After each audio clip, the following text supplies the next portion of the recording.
He is too.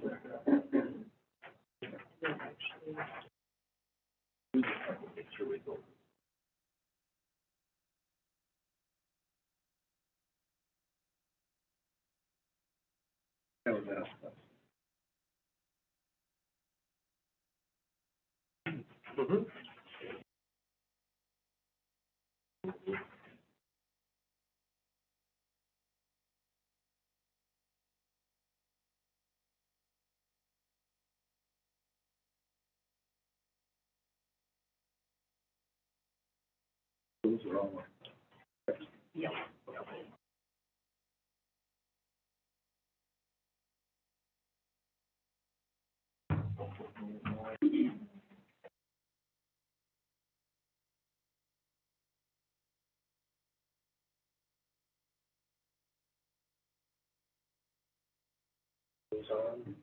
Good morning. 9 o'clock, we'll call the Land Use and Information Committee meeting for April 5th, 2022 to order. Notice has been posted in accordance with Wisconsin Statute 19.84 Open Meeting Law. This time, I'll take any public comments. There's a 3-minute time limit per person. You're talking about one of the other items on the agenda, you can wait until then. This time, general comments. I'll start, I have a list here. Patrick Hansen. Morning, Mr. Chairman, members of the committee. Thank you as ever for your service to Bryant County. We'll be talking about Text Amendment 2201 later today, and I'm not going to comment specifically on the text of the amendment, but I do want to talk just briefly about process around the formation of those amendments and the public process leading up to today. I've been attending all the campground work group meetings. I appreciate the work of the campground work group. And I've been sharing updates and progress with the broad community that represents broadly Bryant County, but also specifically preserves Bryant County, which is about 2,000 property owners and residents of Bryant County, and trying to keep folks up to date and engaged in that process. So one of the things that Supervisor Conroy has said and others have echoed and really embraced and understood is that the process through the work group and leading up to the text amendments that we're talking about today, that's just one step in a multi-layer process. The work group is forming its consensus, but then the expectation is that this full committee would leave its imprint on those recommendations as it forms policy, and also that this committee would listen in earnest to public input on those proposed amendments as well, and that's not just pro forma, but that's a real part of this process, and that really matters. My hope and expectation is that you will take a close look at all the letters you received and the public comments that you hear today, and look at ways to improve the proposed policy and proposed changes, and to do those improvements and to take action, not just to listen, as I know you do, but to take action based on what you hear today and make meaningful changes in response to public comment. That is part of the process. That's part of the expectation that has been set with us and with the public from the very beginning. So I hope and trust that you'll find a path forward today that reflects the will and consensus of the people, not just the expertise of the committee, which is obviously very important as well. So thank you again for your time and your service, and I look forward to the discussion around Text Amendment 2201 later today. Thank you, Patrick. Next, Don Hamilton. Are you on the phone, Don? Hello. Go ahead. Good morning, Don Hamilton, 7158 South Devils Lake Drive. I, too, would like to thank the entire committee for your service. Your presence and participation on this committee demonstrates a desire and a willingness to tackle the tough job of making reasonable land use decisions and ordinance updates. That's not easy, and as a Bryant County resident, I want you to know your work is much appreciated. And speaking of updates, I'm hoping once the latest changes are completed, the committee would consider developing a 12 or 24-month maintenance calendar, a schedule, if you will, to ensure a proper and periodic review of all our land use ordinances is completed. A schedule would provide a stable and predictable mechanism to ensure ordinances are periodically reviewed. Far from a mandate, a schedule can always be flexible and allow for an unpredictable and perhaps more pressing issue, like CAFOs, for example, to momentarily be up front and center if needed. To make a schedule a reality, I respectfully offer the committee consider the advantages of making a work group a standing entity. If the work group were always available to you whenever you needed to review or research a land use issue or work on an ordinance, the work group could be assigned the task much faster than having to wait to go to the full county board to activate the work group. From an efficiency standpoint, the manner in which the current work group operated, I think, was excellent. It could be replicated for other land use issues needing attention. One issue I see value in developing is a CUP checklist for the committee members, similar to the CUP checklist used by the town of Oakland. In my eyes, this is a great tool that could be developed for your use. And once created, a checklist guides your analysis and standardizes your evaluation of each and every application. The benefit of that standardized checklist is that it ensures a level playing field for each and every applicant, and perhaps might even reduce the amount of time your committee needs to decide and discuss a CUP. As far as future updates to Chapter 30, I also see value and merit in a work group tackling updates to Article 8, conditional uses, and Article 9, administration. In my eyes, updates to both of these articles are needed and could actually improve your land use decision-making process if they were worked on by a future work group. So those are just some ideas. I wanted to plant some seeds today. I want to thank you in advance for recognizing and working on these very important issues. Thank you, Mr. Chair. Thank you, Don. Next, Christina Whitaker. Are you on, Christina? Is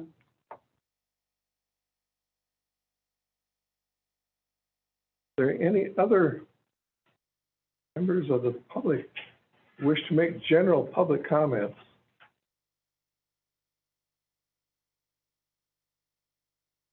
Oh, that's it. Scratched. Down the bottom. Okay. Are there any other public comments anyone wishes to make? Sarah, Pardon me? was Sarah Bixby scratched from public comment?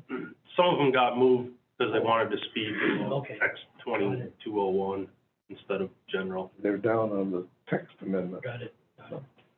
There are no other public comment. Generally, we'll move on. Approval of the agenda order. Also. By Mr. Pearson. I'll second. Second by Mr. Ah. All in favor? Aye. Opposed? Carried. Approval of the minutes for the March 1st, 2022 meeting. Motion to approve the minute. Motion by No motion. second. All in favor? Aye. Opposed? Carried. Next, we'll move on to public hearing. Jason, would you please read the notice? Notice of public hearing, State of Wisconsin, County of Burnett, Tuesday, April 5th, 2022, at 9 a.m. at the Burnett County Government Center, Room 165, Town of Meehan, Siren, Wisconsin, regarding the following: Burnett County Land Use Shoreline Protection Ordinances. Map Amendment, MAP 2203, ML Holtz, LLC. To rezone the southeast quarter of the southeast quarter except the east 871 feet of the north 100 feet, located in Section 31, Town 39 North, Range 14 West, Town of Rusk, from F1 Forestry to A2 Agricultural Residential Zoning District. Zoning change requested by Morris Holt on behalf of ML Holtz, LLC. Details of the proposed revision are available for Burnett County Land Service Department, Burnett County Clerk's Office, and on the Burnett County website.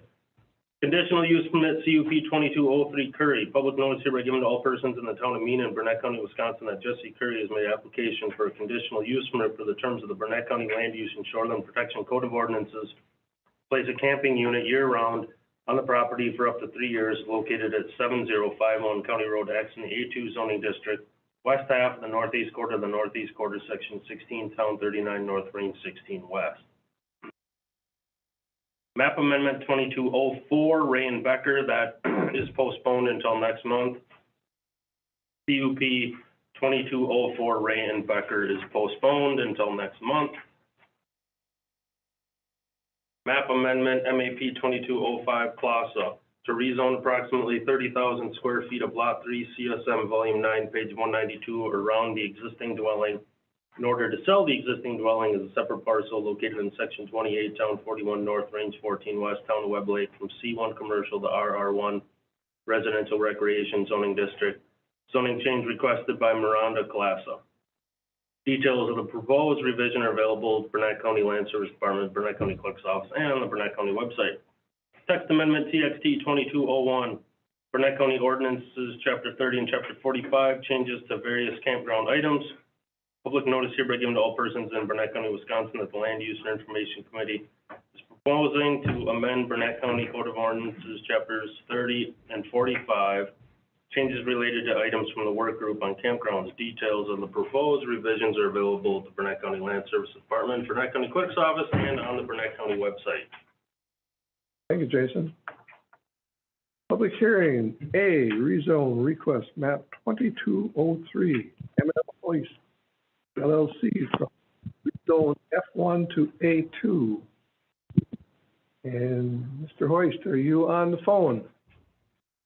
Yes, this is Maury Holst. Would you please explain your application?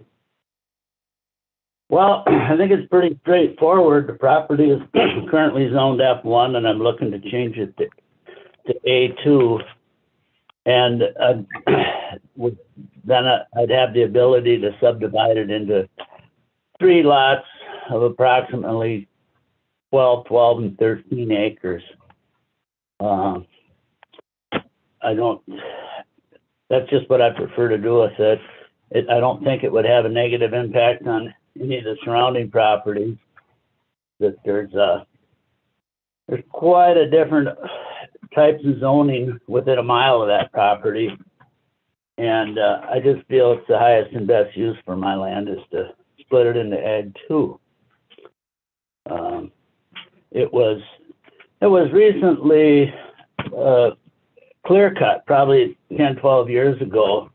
There's not going to be any logs on that property for 40 to 50 years, so I'd like to utilize it in other ways. So that's about it in a nutshell, I guess. Are there any questions from the committee to the applicant? One question. Mr. Conroy. Did you talk or consult with the town of Rusk about this proposed change? Yes, I did. I went to the meeting that they had, I think it was in February or early March. Maybe it was early March. So while they didn't act on it, they didn't seem to have an objection to it. They said there really wasn't anything in front of them. I thought maybe they would have some input for your committee. But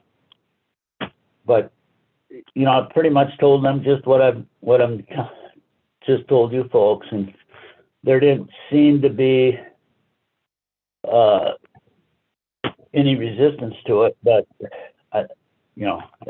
so I did speak with them. Yes. Yeah, I ask simply because we're probably going to have to discuss that a little further on in this process. But it's good to know you went there. Thank you.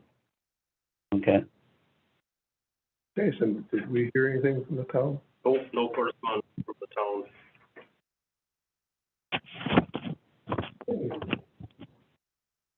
No other questions for the applicant? Open the public hearing at this time. Is there anyone wish to make comments on rezone map 2203?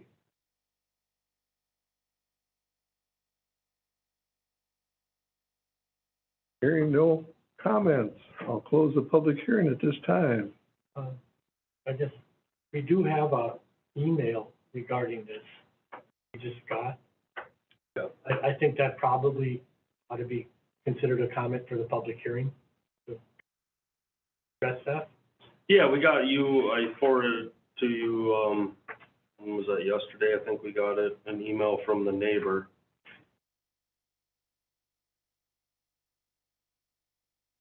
You gonna volunteer to read it? I told him I wasn't gonna read a giant letter. I think we all got it. Yes, you did. So I just wanted to acknowledge it, that it was an objection preferring that the property remain in F1 from an adjoining property owner.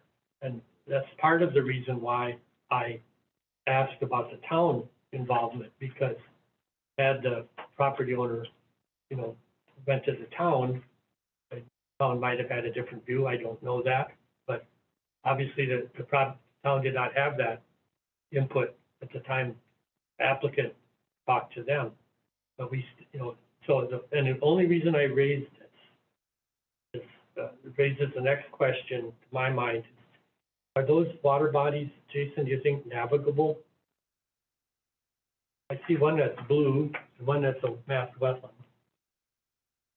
Looks like water from when the water was high a couple years ago in our photo.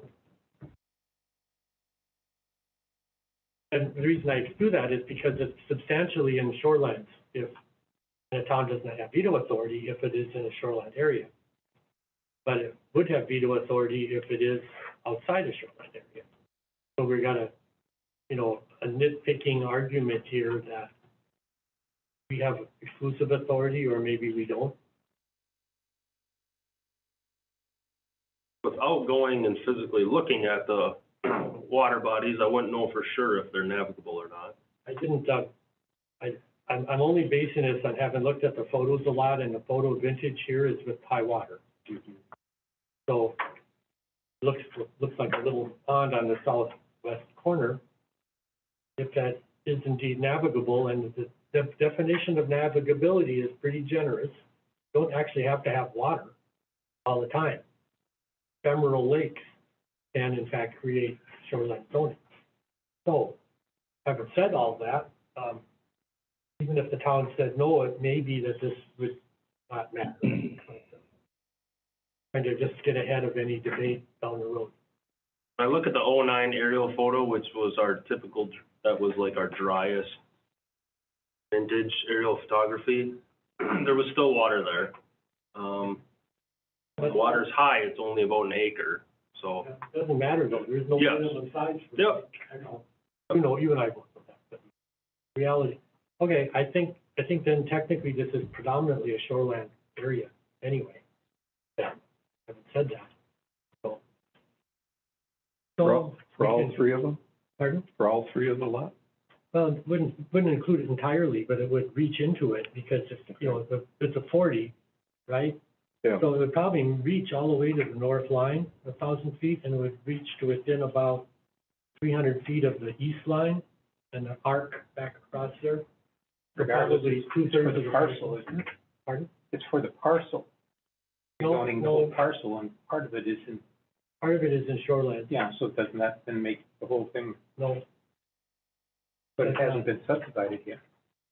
it's mostly in shorelands, but not entirely. And we could argue that the other parcel might meet the test of navigability. We've never looked at that. But I'm just saying that I don't know that Martin Schutt would take it further than just the objection he made by email. But if he found theoretically on a non-shoreline parcel, the town could reverse this committee and in fact the county board's decision by filing an action. But if it's a shoreline area, then it's not able to do that. That's why I brought it up. But we've had this happen out in the town of Sound Lake where before Sound Lake is not a zone township. So the area behind the shoreline area, 1,000 feet from Viola Lake, was not zoned. Filed some open storage, something we said he could do back there because the zoning authority stopped at 1,000 feet, even though the property extended beyond it. Comments, Jason? Most of the parcels in the shoreland zone, I'd say probably 90% of it. I'd agree. We think that pond is navigable. Jason, what's the significant difference between the two zones in your mind? I mean, just so they can subdivide. Well, I mean, A2, you're starting to now allow animals, whereas F1 you aren't, livestock. The subdivision portion, they can subdivide it, F1, 2. F1, you can only get, one lot per 20 acres, so 2 per 40, where A2, you could get 4 per 40, essentially. In reality, it's the difference between 3 parcels and 2 parcels on this. Yes.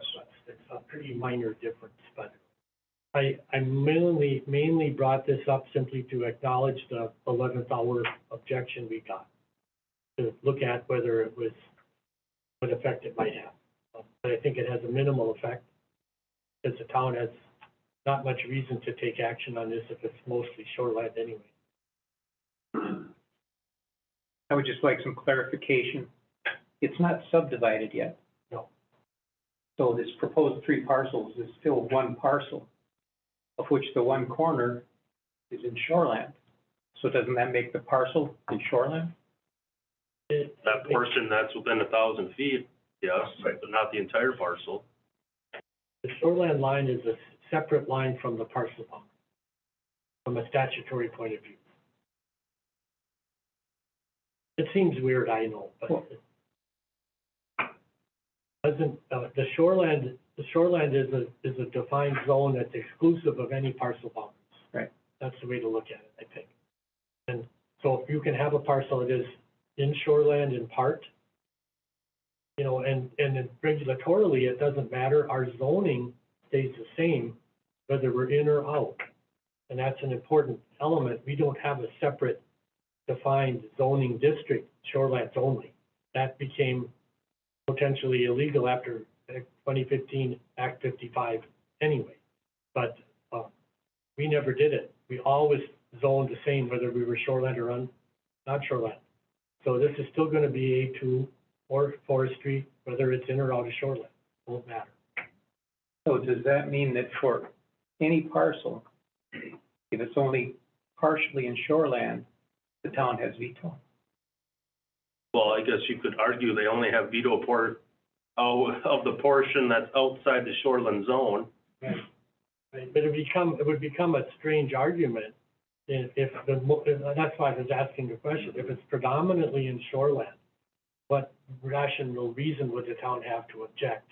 It would, but if it was not in shoreland, if that was not a navigable water body, then the town could reverse a zoning change.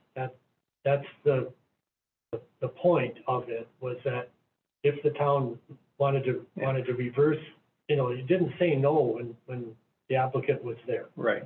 And so I think that means they probably were fine with this idea, but we don't have anything formal from them. Right. And that was why so it's just assume that the opposing neighbor went to the town and convinced them to overturn the committee's decision. So we would say it's a shoreline parcel, you'd only be overturning 3 acres of the 40 or whatever. You know, then I don't think that the town would think that was a rational thing to do. In other words, I would do, if we were to approve this, I would ask that we stipulate, our perception is that this is predominantly, if not entirely, shoreline zone parcel. Shoreline, the parcel lies within the shoreline zone, and that we have the authority to proceed in the absence of the town's response. That's all. Had the town responded in the negative, we'd consider that, of course. We have the authority to proceed no matter what. Right, we would, I would say. That was why I brought it up. I didn't mean to make it so complicated, but They can object no matter what, but, Right. but if it's within the shoreline, they They can can't veto it. Yeah. They can veto. And in my mind, since we have had no objections from the town, I would move to approve with further conditions. Yep. To All the local, county, and state, federal requirements for the activity. I second that motion. have a motion by Mr. Oz to recommend approval to the county board, second by Mr. Payton. Mr. Pearson. Payton. Mr. Payton. We'll have a roll call vote. Mr. Pearson. Yes. Mr. Payton? Yes. Mr. Blumberg? Yeah. Mr. Anderson is absent. Mr. Ah? Yes. Mr. Conroy? Yes, Mr. Bickford, yes. This request to rezone from F1 to A2 has been approved to send it to the county board for final approval. Thank you.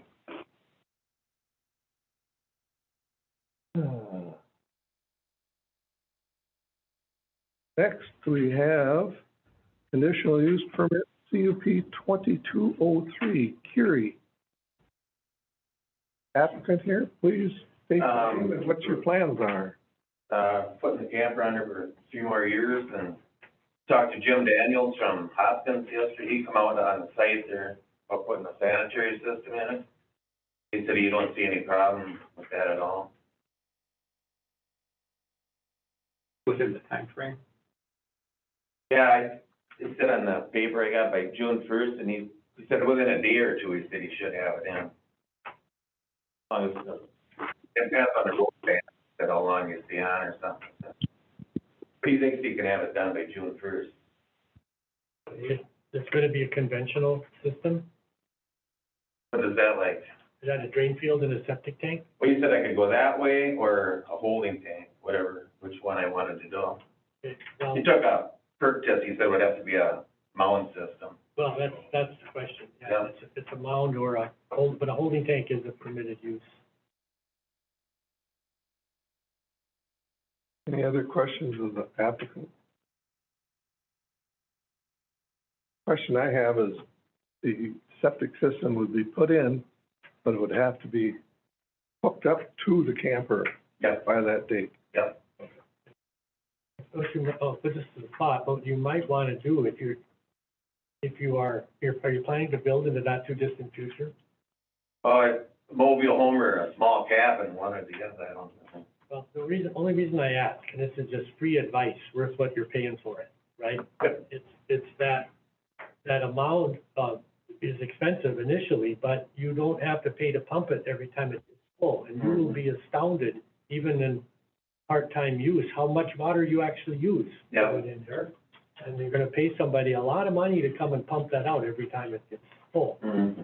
So it's bite the bullet and put the mound in the long run, it's value added to the property. You can probably put in an oversized combination tank to meet the 2,000 gallon requirement and then convert it to a mound in the future Oh, with another permit and all that. yeah. And that's a thought, but it's worth it to do the whole thing at once Mm-hmm. in the long run. It's, that big truck coming in there charges you a lot of money. Yeah, that's true. Anyway, that's, I said, just free advice. Any other comments or questions by the committee? If not, I'll open the public hearing on conditional use permit 2203, and I do have one person, Don Hamilton. Are you on, Don? Yes, sir. Can you hear me? Yes, go ahead. Good morning, Don Hamilton. I live at 7158 South Devils Lake Drive. Over the past 6 years, Mr. Curious was granted 2 cups to be able to leave his camper permanently parked on this parcel to facilitate construction of a permanent dwelling. For whatever reason, he's chosen to not build something permanent. Now, that is his choice. It's certainly his right. He has every right to hunt and fish, build a patio, build a walkway, accessory sheds, really anything on his property that he wants to do, to include not building a cabin or a home. But in my eyes, his choices have consequences. And one of them is that he agreed when the 3-year cup was up, or in this case, 2 3-year cups, the camper can no longer stay permanently parked. Please do not approve a third 3-year cup. This applicant has had more than enough time to construct a permanent dwelling. If you approve this cup, you unintentionally will do a disservice to the dozens of Burnett County parcel owners who have come before you and asked for a 3-year camper cup and genuinely did what they said they would do. They would build a permanent place in 3 years, or the camper simply has to be removed each and every time they come and go. The town of Meenan has reviewed Cup 2203 and recommends it be disapproved. Specifically, Meenan does not want a cup that results in 9 years of permanent camping. almost a decade of permanent camping on this parcel. That said, no one, not me, not Meenan, is opposed to allowing 3 years of a year-round camper cup to support a parcel owner's building project. But after 6 years and 2 cups, it is time for this parcel owner to accept the terms of his cup, or in this case, 2 cups. In closing, Mr. Curie has every right to not build a cabin, but his choices should not result in a third cup, a third do-over that will only serve to create a perpetual campsite in the town of Meenan. Please disapprove Cup 2203. A third cup on this parcel will have a negative impact on the town of Meenan and will set an unreasonable standard for 3-year camper cups in the county. Thank you for your time and your consideration. Thank you, Don. Are there any other public comments on CUP 2203? Have we received anything from the town of Enid? No.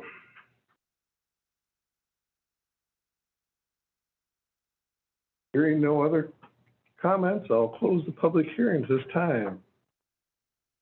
Committee's wish.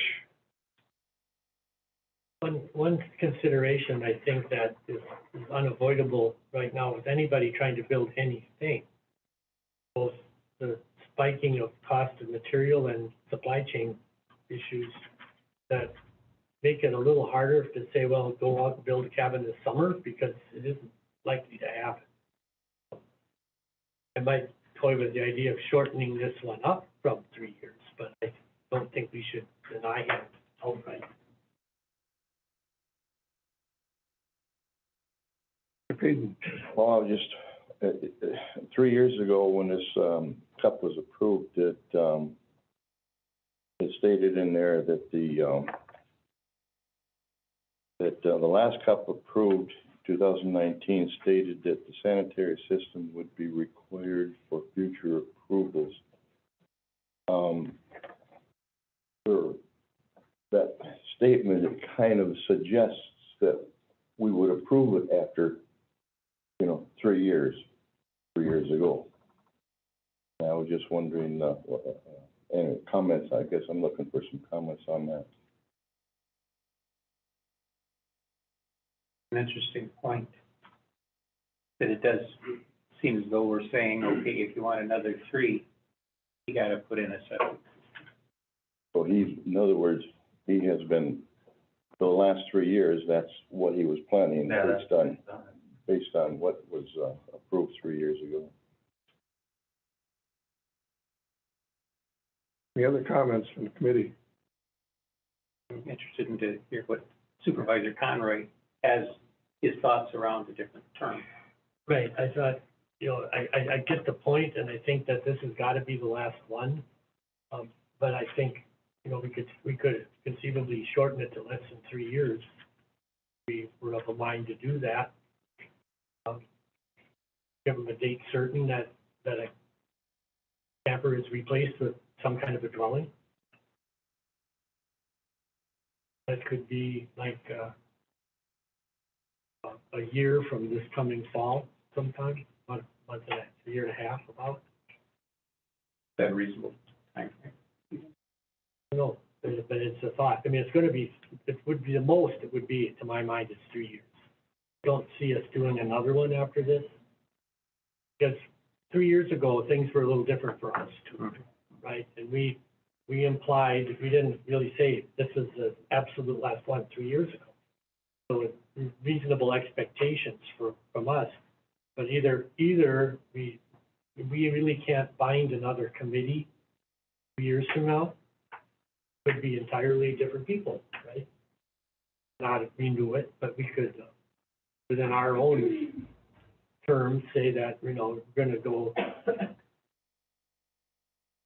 that the camper has to be off the property and a dwelling in place by, making up a number, October 1st of 2023. It would be 2 full summers to get it done. What's the probability you'd get a mobile home or a manufactured home rather than a cabin? Cheaper, and yes. So you could get, that's something that could be done within a year. Oh, yeah. Hopefully the price comes down. Well, right, we get that, but, you know, we can't I control. was gonna get one like 2 years ago, I wish I would have, already, it was 50,000, now it's like 85 to 90,000, like, for the same one. I get that. I mean, I've got a couple of friends who are building because of, selling houses and whatnot, and the sticker shock is something, but that's why we're trying to give you some time for that to calm down. Yeah, right. You know, I understand. and not say this summer, but I think, I would be willing to make a motion to grant you the extension, the UP with the septic installed as recommended by staff for now. And then by the end of next summer, you have to have that camper out of there. Okay? That would be my thought. Is that a motion? Pardon? Is that a motion? That's a motion. Motion by Mr. I'll use Conlon. November 1st of 2023 as the date. Like a fall. I second it. By Mr. Pearson. Question from Mr. Jason. Mobile homes would not be permitted there anyway, would they? Manufactured home. Manufactured home would. Yeah, people interchange those a lot. Mobile home was technically built prior to June 1st, I think, 1976. Right, there hasn't been a mobile home built since June 1st. Yeah, so everyone since then is technically a manufacturer. Okay, that's all. Okay, we have a, With my motion would include the staff recommendations. which are sanitary system to be installed by 6/1 of 2022. And the other would be that the camper would be removed by October 1st, November 1st, 2023. I think I'd add as comment to Don's, comment that, this is explicitly because of the time we're in for construction and, reestablishing economy. Our intention is for it to not be there. Like if I run along a mobile home and then I bought it, was my guaranteed I'm gonna get a permit to put it on there? I don't wanna sit with a mobile home I bought. Change your term, manufactured. Manufactured home, yeah. Yeah, you would be guaranteed a permit for a manufactured home. It's no different than if you stick built. Yep. Okay? Double wide, single wide, does not matter. It needs to be a But manufactured. I don't wanna sit with a mobile, manufactured home I bought and then I couldn't get a permit. Manufactured home is no different than a stick-built home under the law. Okay. Can't be discriminated against. Has to meet setbacks, all that stuff, but it's still manufactured. Okay, we have a motion and a second. Who made the second on that one? I did. Pearson. Thank you. Roll call vote. Mr. Pearson. Yes. Mr. Payton. Yes. Mr. Blumberg. Yeah. Mr. Anderson is absent. Mr. Ah. Yes. Mr. Conroy. Yes, Mr. Bickford, yes. CUP has been extended till November 1st, 2023. Next, we have- That's November. Yeah. rezone request, map 2205, Classa. Please explain your application. Hello, my name is Miranda Classa. I bought the hotel in Webb Lake and I own the marina in Webb Lake. So it's way too much for me to handle. So my ultimate goal is to sell the home to my brother and then turn the hotel into apartments. And I'm gonna live into one apartment, and I did buy land on a different lake a few years ago, and I ultimately wanna, build on that land and live in the apartment until that house is built, and then rent both apartments. So that's my ultimate goal. So in the meantime, I believe that the contract says that only one person can live on the dwelling in the hotel, in that whole section. So that's why I want to rezone it, so that my brother, who is now my mechanic, because it's hard to get employees right now, has a permanent home and, place to live without living with me. Hey, are there any questions? I do have some things I want to say. I'm sorry, I didn't mean to interrupt. I recognize on the report there was a few violations that my house was in And so I did call, Curtis Septic, and he is gonna come in, do an inspection. I know that, there is locks on the septic tanks, but obviously whoever did it didn't, share that with the county. And so he said he'd stop by sometime this spring and get everything up to date for our records for, the county. I just bought the place in April of last year, and I had him inspected. I just didn't know that I had to have him sign a permit for the county for that at that time. So he's gonna do that sometime this spring, and we'll get that up to date. Also, the other violation is my CUP for the boats that I have stored out back. But I talked with Jason about that last fall because I'm learning all this business stuff and the requirements in the towns and stuff. And there's a storage shed just down the road from our house that was not allowed to store boats. So I'm thinking the overflow that I got last fall was from the people that were not allowed to store at that shed. But this fall, they should be running. It says now that they're open and running, and I don't think I'll have the overflow. So, not that I was trying to just push that off, I just don't want the extra boats because I don't have the staff to staff all the boats that I currently have. And, to provide for my customers the best I can, I have to cut my numbers back. So it was just like a temporary thing until that storage shed got open and another person could store more boats. So the long building is the hotel? Yes. Is there, private individual access to the house? Yes. Or is it shared? Well, so I'm glad you said that. There's a driveway that wraps around the front, and then the one side of that driveway also goes in the back. So we were gonna get an easement put in if this were approved, so that the person in the back still had access to get through there. Or when I do the remodel of the hotel into apartments, I may just put trees there so that they can still get in back and stay away from his dwelling. Any other questions of the applicant?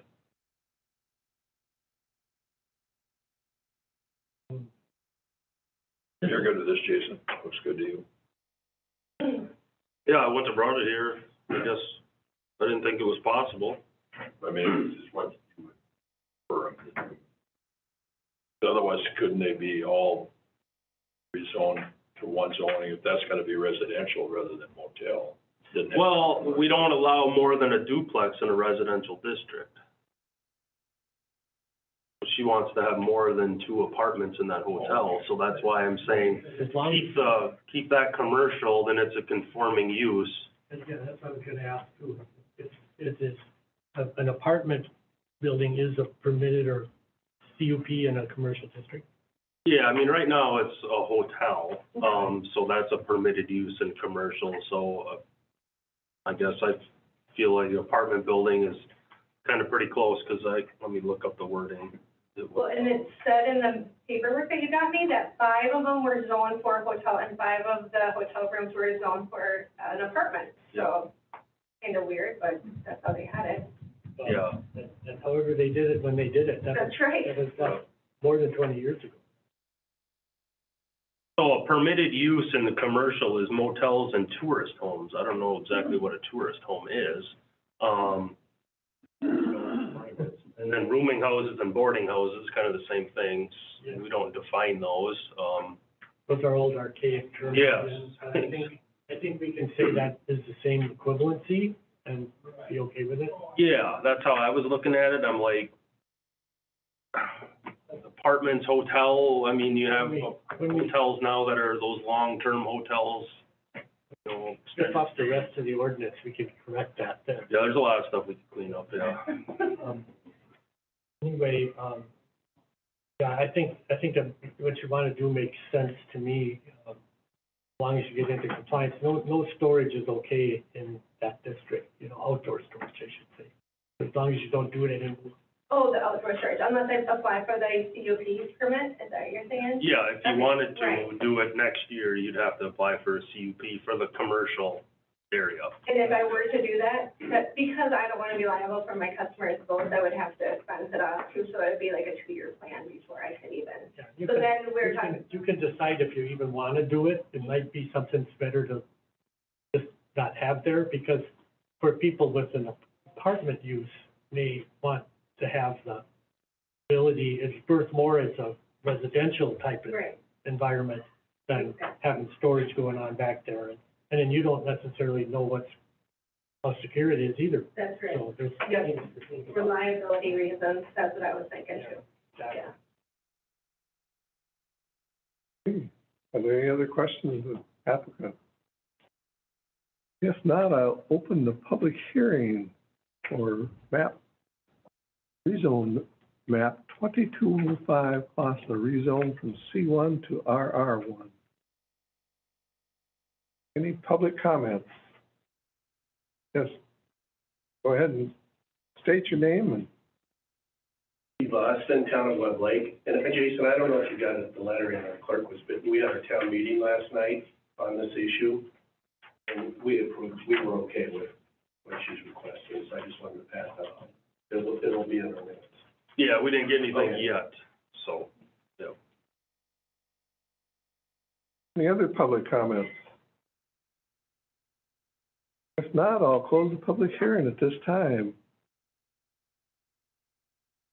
Is there a motion from the committee? I make a motion to approve the rezone with the stipulation that as she stated, that she'll get the septic tank company to review her septic systems and get them up to date.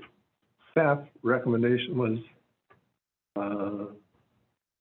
hotel, apartment building, septic system be serviced and reported to county by 6/1/2022. Lock and chain to be installed on dwelling septic tank by 6/1/2022.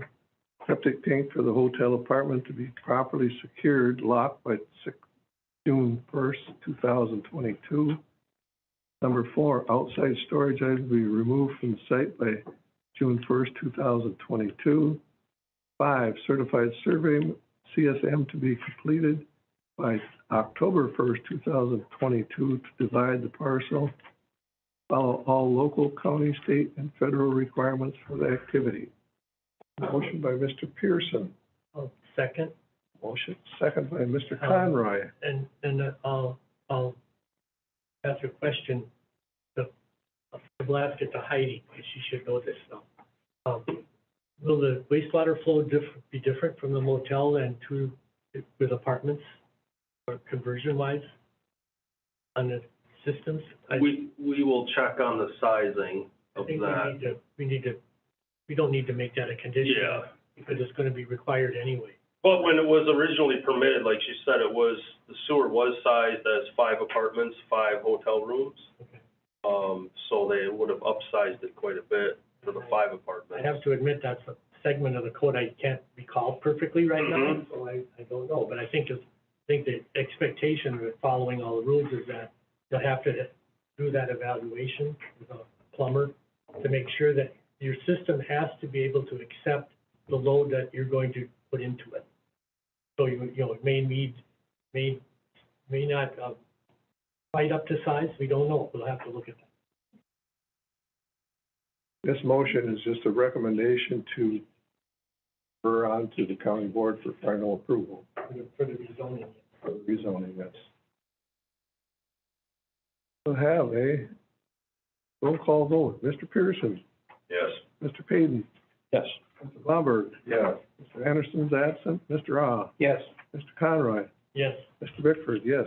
The rezone request 2205 will be referred to the county board. Thank you very much. Next, we have text amendment 2201, chapter 30 and 45 changes related to campground items. A whole list of people. First on the list was, So do you open the public hearing then for it, or do you want me to talk about any of them real quick? yeah, go ahead and talk about it. So the proposed changes came out of the work group recommendations. Basically, it kind of boils down to a few different things. Removing camping from the RR3 district. Setting a cap of 150 units in the RRRC district. Changing the density to be 5 campers per developable acre. And I think those are the changes that we're pretty much looking at today, those 3 items. Okay. Questions from the committee? If not, I'll open the public hearing. First one on my list is Terry Bryant.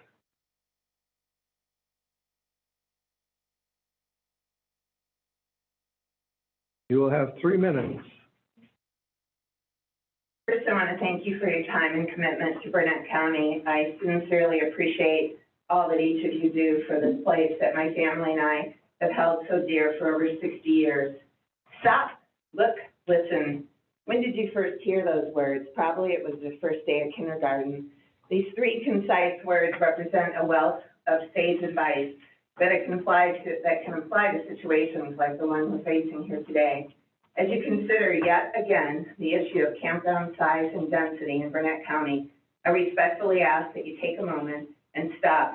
Consider how rapidly the campground issue has changed and the trajectory it appears headed going forward if we don't establish conservative guidelines to ensure that Burnett County remains a rural community surrounded by beautiful, non-renewable natural resources.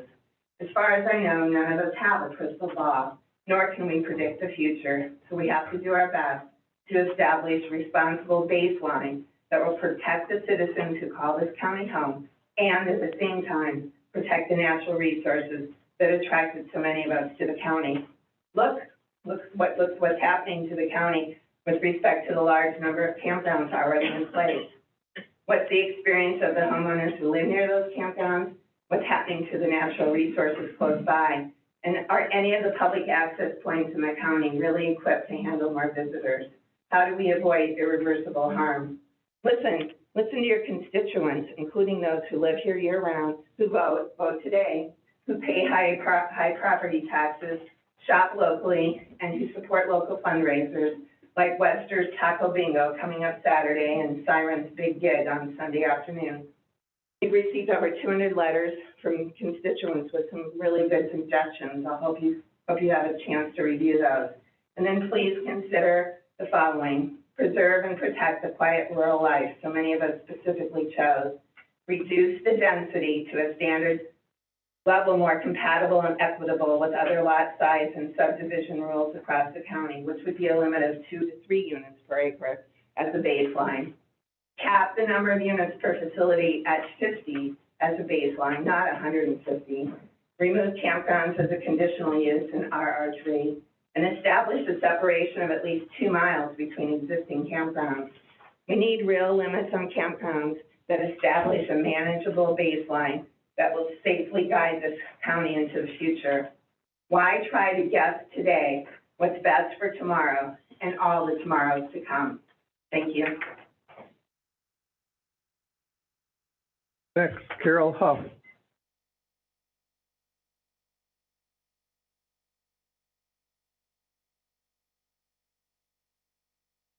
Hi, I'm Carol Halston. I'm only been in the county 30 years, but I'm really happy to live here. And I've also was privileged to work here in the county. I thank all of the committee chairs and the county board for working on this proposal, unanimously approving it in the past, and now reworking it per county board recommendation. The 2030 Burnett Comprehensive Plan, which I was part of, and I think it was in the year 2000, strives to preserve the attractiveness and rural character of the county. I want to continue the quiet rural life that we all want.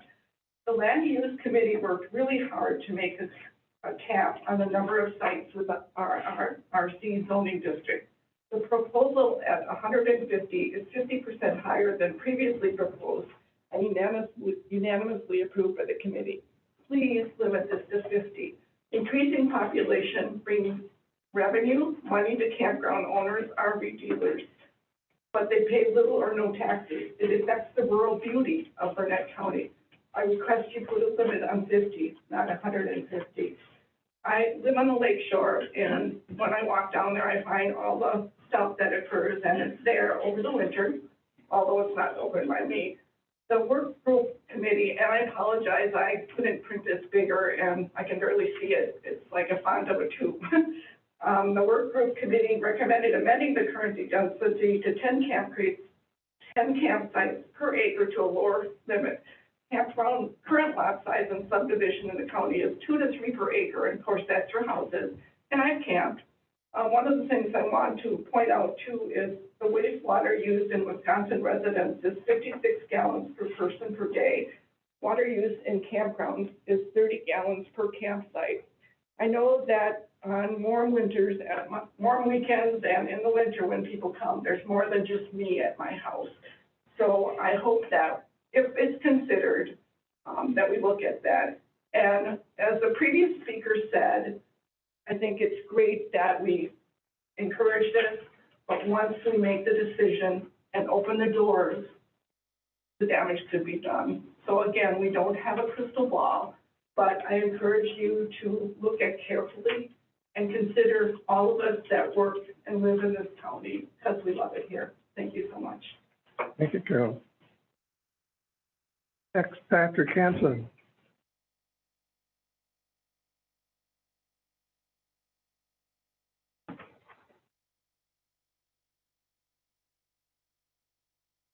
Thank you, Mr. Chair, members of the committee. Patrick Hansen, 11465 North Shore Drive in the town of Wood River. You've gotten a lot of information, a lot of input, a lot of letters. I want to summarize a couple of points around all this. You've gotten 4 town letters from the towns of Siren, Scott, Sand Lake, and Swiss.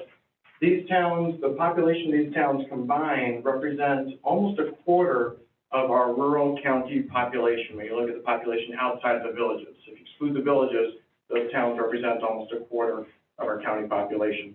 So why are those towns, plus over 200 residents and property owners who wrote you individual letters, why are they all asking for a lower cap, 50 units or 100 units of campsite per facility or lower density, lower than the 5 you've proposed, and more input? Why are they asking for more input from the towns? They know, we know, that campgrounds in the long run are a bad deal as it's set up and configured today. In the long run, how will towns pay for their roads and emergency services, fire, police, EMS, if they're overwhelmed with RV subdivisions? Let me just give you some very specific figures on this. I personally pay over $2,000 a year per bedroom for my 4-season home. I've got 2 bedrooms, a little over $4,000 in taxes. The Lodge at Crooked Lake pays over $800 per year per room in property taxes, local property taxes. The Best Western, which doesn't have a restaurant, Lodge does, Best Western pays over $600 per year per room in property taxes, local property taxes. A typical apartment owner, and via their tenants who pay the bill, pay over $500 per year per unit in local property taxes. Campground operators at any of the 5 largest campgrounds in Burnett County today pay $55.17 per campsite unit in total property and local sales tax. So we are all subsidizing the campgrounds in terms of county services. If you're here today, for those who are here today because you operate a campground or you live in one, congratulations. You're getting a great deal at everyone else's expense. And yet we're not asking anyone to shut down existing operations. We're just asking you to put more reasonable limits on their growth in the future. So please enact a cap of 50 units per facility, a density rule of 2 units per acre, and a proximity rule of 2 miles between existing facilities and new ones. These are reasonable standards. These are reasonable limits to manage the growth of these kinds of facilities in the health, safety, and welfare interest of your residents and property owners today. Thank you. Thank you, Patrick. Next, we have Jerry Krause.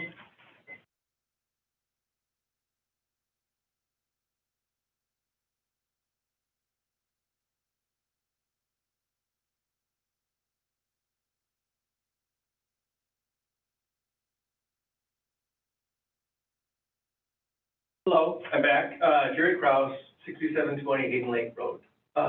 I'd encourage you to vote on amending the proposed ordinance to reduce the density, reduce the hard cap, and to add a proximity rule, the 2-mile distance that Patrick just mentioned. My comments will touch upon the importance of all three, but I'll primarily focus on a proximity rule, a proposal that's included on page 443 of your meeting packet.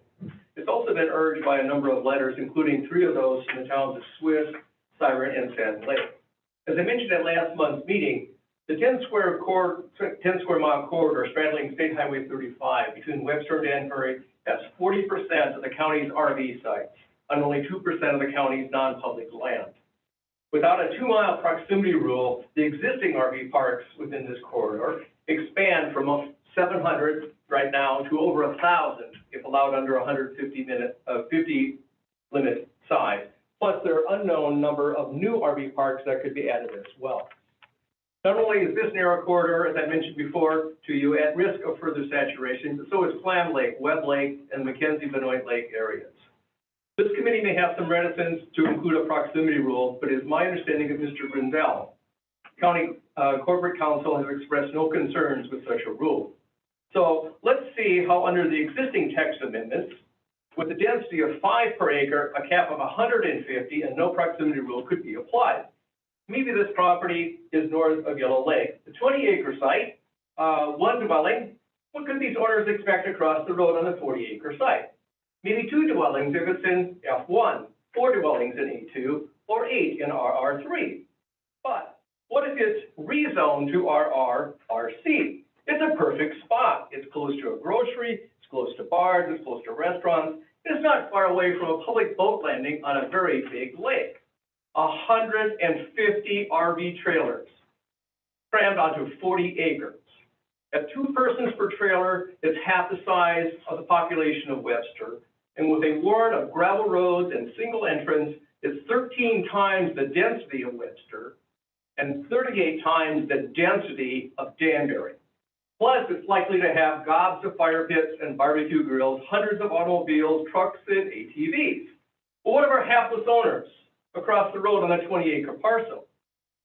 They could get angry, they could cry, or without a proximity rule, they could file their own RRRC rezoning application for their 20 acres and then drop yet another 75 RV trailers into this neighborhood. Sadly, nothing in the current proposed ordinance would prevent or mitigate against these results. Thank you. Jerry. Next, Ellen Abbott.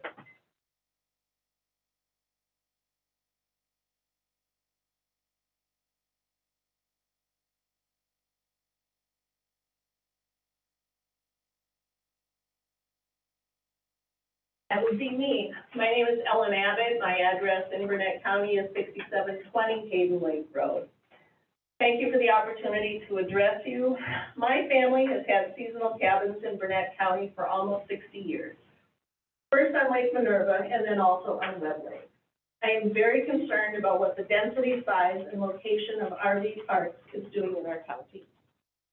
The stated overarching goal of Burnett County's Year 2030 Comprehensive Plan, as I'm sure you are all well aware, is to maintain, preserve, and enhance the county's rural atmosphere, natural resources, open spaces, and small urban centers, and protect Burnett County's overall sense of community. What has been happening in the past several years in Burnett County regarding the RV parks flies in the face of every aspect of those goals. I have personally experienced the negative effects of the increased number of RV sites on Webb Lake. I spend much of each summer in Burnett County. The quiet, peaceful atmosphere is now absent on most weekends during the summer. When I am here, I bike the nearby roads and hike Dogtown Cluster and Big Bear Lake loops. It's now almost impossible to have peace and quiet. On most of my hikes, I have to put up with the incessant and loud drone of ATVs near these areas. I no longer feel safe biking on Namakaga Trail, County 8, or Lake 26 Road. What used to be a pleasant drive to the river or Oak Ridge Tavern is now a harrowing and noisy experience. I have often waited for several minutes while caravans of ATVs race down or cross the roads, kicking up choking dust or mud everywhere. The speed limits seem to be jokes to many riders. The wear and tear on the roads and trails is apparent. On weekends with poker runs, it's just best to stay off the roads altogether. The volume of ATV traffic in and out of Oak Ridge is simply astounding. I certainly understand why people want to come to Burnett County. However, as you're well aware, there have to be reasonable limits on the number of RV sites allowed and their location. The approved RV sites on Webb Lake are equal to the number of housing units in the whole town of Webster.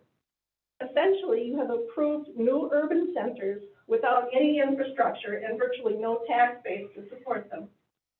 The RV owners who are users of Burnett County resources do not pay their fair share. They are allowed to enjoy beautiful Burnett County, exploit the natural resources, utilize the services available, and yet not pay for that use. Consequently, the rest of us Burnett County taxpayers have to bear their burden. As others have said, that is simply unfair. I understand from your last meeting that you intend to incorporate the public input that you've received in writing and at this hearing into your decision-making process. I hope, and I'm requesting that you do so. Many of the towns, the sites have to be 50 feet. Thank you. Thank you. Next, Carla Graham.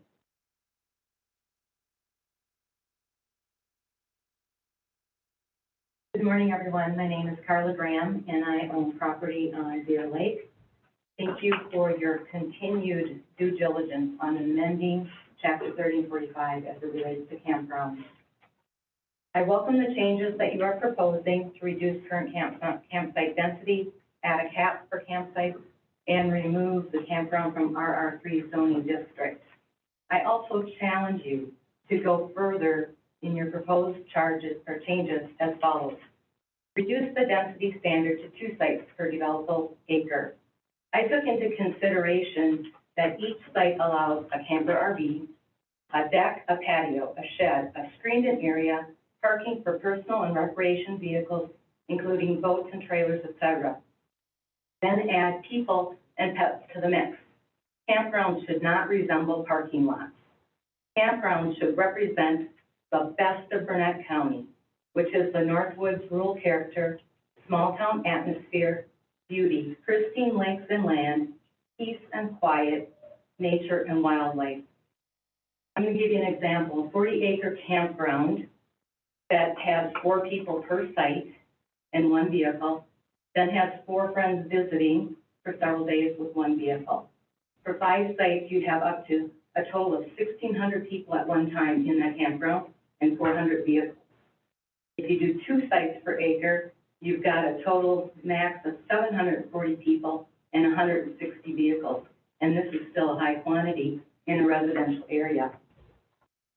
Reduce the cap of total sites per campground from 150 to 50.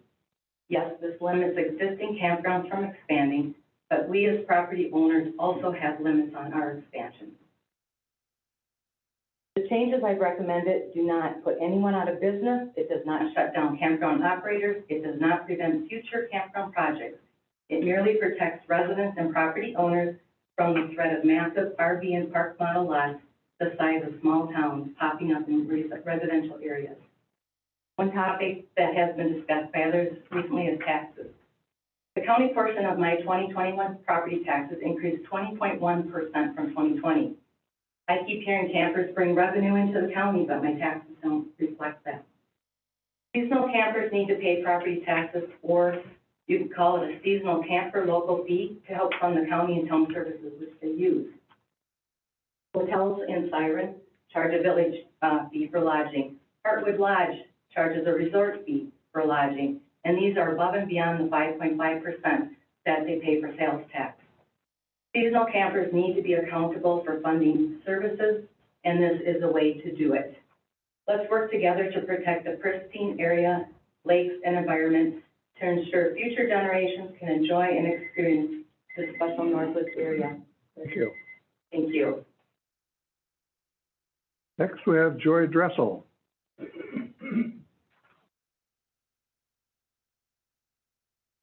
Good morning. My name is Joy Dressel, county resident.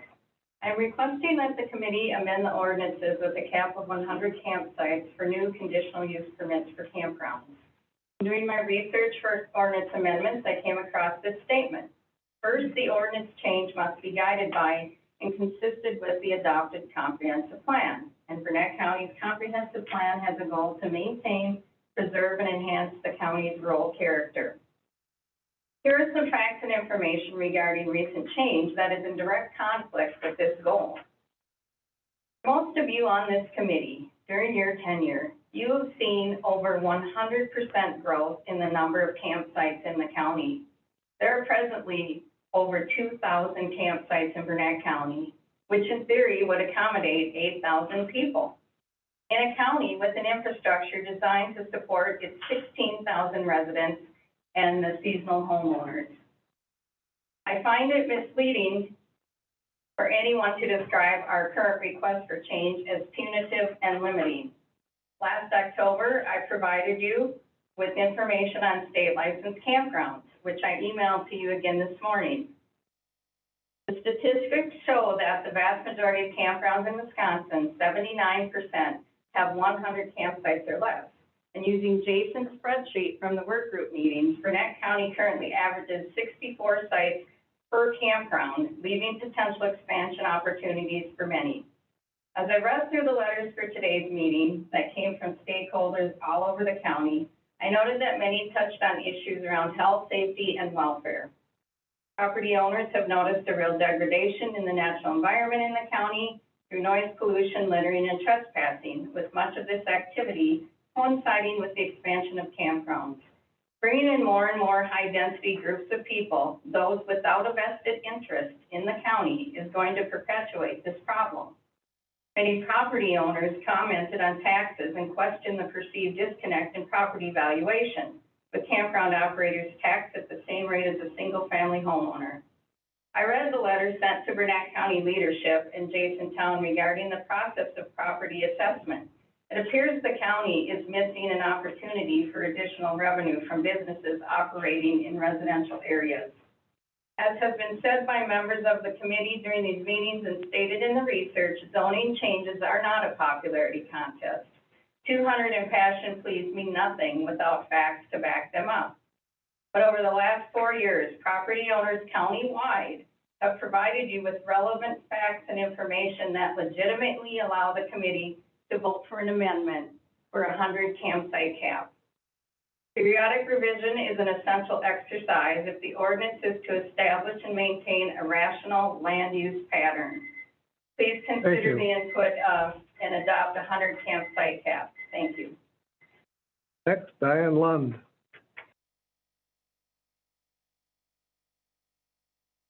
My name is Diane Lund, and I live at 6379 Star Road in Siren, and I am a supervisor from Siren Township.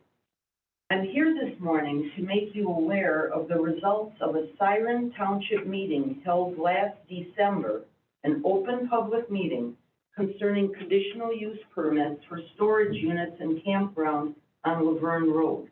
This email was sent to Jason Town by the town chairman, Phil Steeman, and it reads as follows. Jason, and this is the December 2nd meeting. Following the public meeting tonight, the Town of Siren Board unanimously denied the zoning change for the campground and the storage facilities for Andy Verse.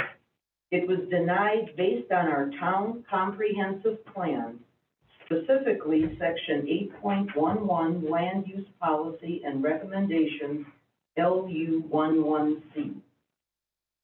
I don't think you ever received a copy of this or even heard about it, because Andy withdrew his request for the conditional use permits, which were supposed to be presented in the December meeting of your land use committee. I am here to make you aware of the fact that Siren Township is not in favor of the construction of high-density campgrounds as per our comprehensive plan. Please take this consideration as you review changes related to campground policy. Thank you. Thank you, Diane. Next, Steve Pearson.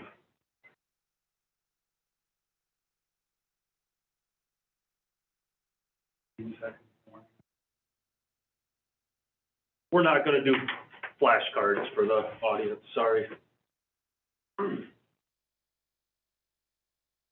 Steve Pearson, Oakland Township. Again, I want to thank you for doing what is essentially a thankless job, doing it well.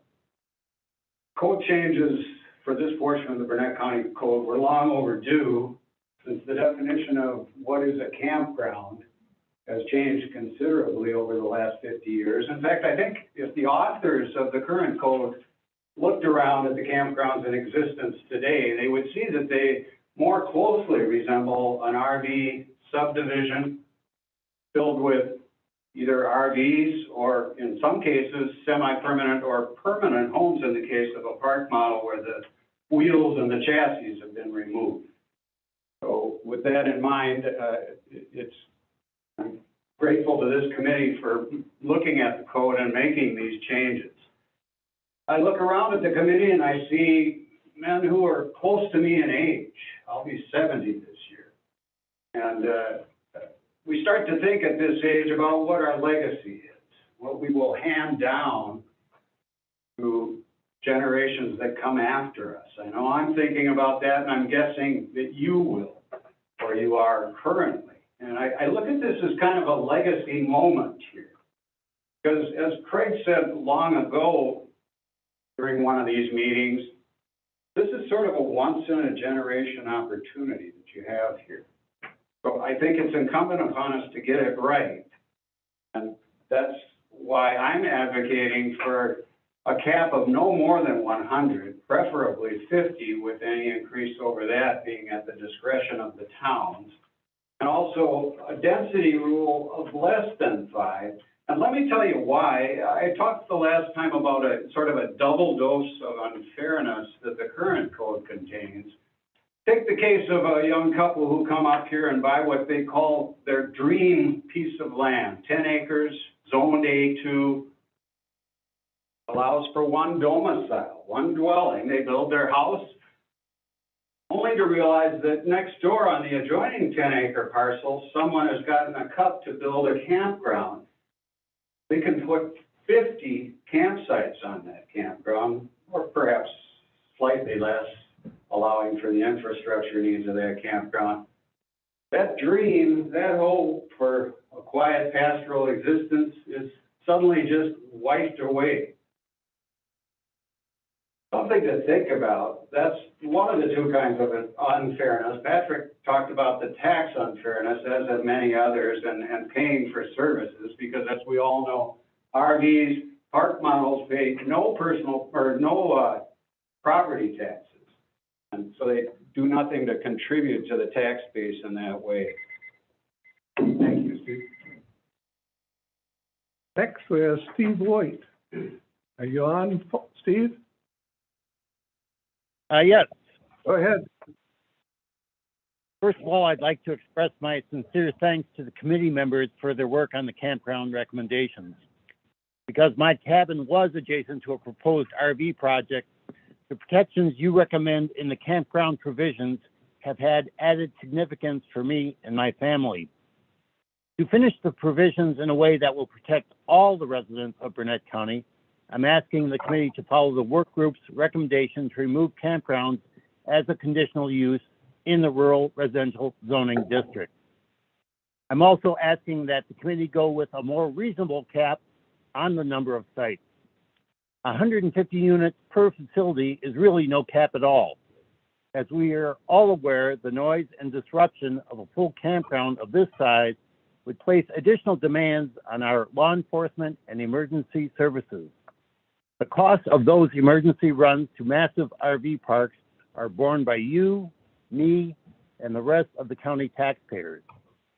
Let's get out in front and put in reasonable, sensible size limits on a new campground, which include density limits of 2 to 3 units per acre or lower. Those limits will help avoid future stresses to our fire, sheriff, and ambulance services. We're all in agreement that Burnett County is a beautiful place to live. Please consider the sensible campground provision that will keep it that way. Thank you. Thank you, Steve. Next, Don Hamilton. Are you on, Don?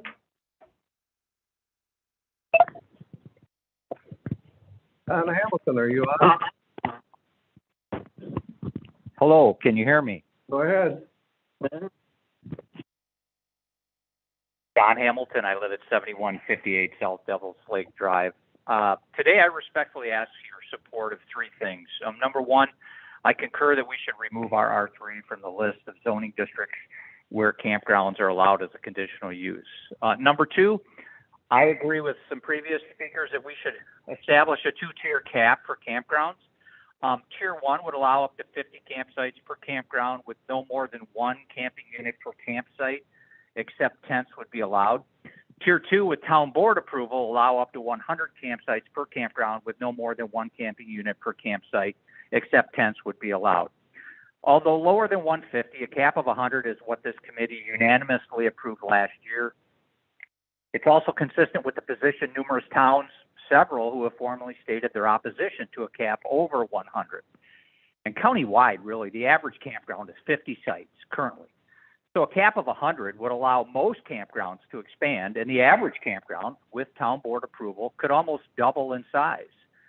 A cap of 150 is simply too high, will likely over time eliminate the smaller campgrounds who won't be able to compete with the giant campgrounds. A cap of 150 will unintentionally result in most towns vetoing a zoning change to the new zoning district. And that's unfortunate and would be certainly an unintended consequence of creating a brand new zoning district that no town board wants or will approve. Regarding camping units allowed per site, I suggest that be clearly stated in the ordinance because several campgrounds currently advertise, encourage, charge, and allow multiple camping units on individual sites. By doing so, they are exceeding the intent of not only their cup, but also the design flow standard of the pouts. At 45 gallons per day per site, campgrounds allowing more than one camping unit per site are actually violating the plumbing code. Finally, a proximity standard. Please establish a 2-mile standard. Since 2015, when the administrative code was changed to allow seasonal campgrounds to double their season from 4 to 8 months, the number of campsites and seasonal residents has exploded, resulting in a rapid increase of new users that impact our roads, our refuse, our recycling, police, fire, rescue, all without any meaningful tax revenue. Without diving into all the complexities involved, the bottom line is neither the taxpayers nor the towns can afford an unlimited amount of new users without a commensurate amount of new payers or new taxes to help provide for the infrastructure and emergency services thousands of seasonal campers currently use, have access to, and enjoy, but pay no fees or taxes to help pay for them. A proximity standard, I believe, truly will help. Thank you for your time and your energy in allowing me to be part of this process. Thank you. Thank you, Don. Next, we have John Roach. John, are you on? Hi, can you hear me? Go ahead. Can you hear me, sir? Thank you. My name is John Roach, and I'm a frequent letter writer and caller. I want to first apologize as I called in last month. I didn't hear the buzzer and then accidentally went over my time. I have the utmost respect for all of you, and my intention was not to be rude or speak over you, Mr. Bickford. I really just didn't hear that buzzer. I will make this as short and sweet as possible, as I'm dealing with work constraints today as well. I would like to call out the 4 township letters you received, as well as the hundreds of letters written by the taxpayers of Burnett County. I also saw a handful of letters in the packet opposing the amendments. I'm surprised there were so few letters from the campground users because, let's be honest, when the person you rent from tells you to write a letter, that's pretty good motivation. This is a once-in-a-lifetime opportunity, literally, so let's make this count. You gentlemen can leave your legacy as something great you did for the county, and future generations will reap the benefits of your mindful process of making changes to address the current campground issues in Burnett County. The taxpayers have been consistent in expressing their views during the entire process via letters, emails, and constant support of the PBC group. I think it's something that today that a group of individuals from many walks of life can agree on one thing and be passionate about it. The taxpayers have illustrated how we feel on campgrounds, and it's important to listen to us. We still need to address the density, and we still need to address the site limits. A density and total cap on campgrounds would take the stress off the LUIC, as you would have tailored the amendments to align with taxpayers. I feel if you don't set a cap of 50, we are in store for more contentious cup hearings of large, unreasonable sizes. It's a win-win across the board. The current campgrounds would retain or increase their value with a 50-site cap. I'm certain that number is much more acceptable number for everyone in the county. The current campground owners, any future owners, campers, and the majority of us taxpayers. I know the subcommittee has worked hard on this, but I challenge a land use member to throw an amendment out there for a limited density and a cap of 50. I know some of you are great about reading the letters received, but for those of you that don't read the letters submitted, I will help you out. That's what all the letters you received are asking for. Let's take the next step and make amendments on the current recommendations, as we appreciate all your work thus far, but your constituents need you to just go a little further. I appreciate the opportunity to speak in this process. I appreciate your hard work. We know it's a thankless job. I also want to thank Jason and all of his hard work, and also the administrative staff that does not get the recognition they deserve. I hope you all have a great summer, if it ever gets here. Thank you, and take care. Thank you, John. Next, we have Richard Cavaney. Thank you. Go ahead. It's Dick Cavaney. I reside at 3605 Captail Drive Road in Danbury.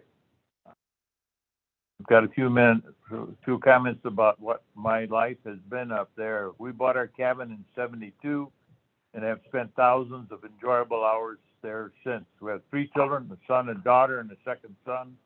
The oldest 2 were 2 and 4 in 1972. The kids have repeatedly told us to sell our home, but not the cabin. I'm 84, and my wife is 80. A few years back, we transferred the cabin to our daughter. She's now enjoying it with her children. The cabin has always been our place of peace.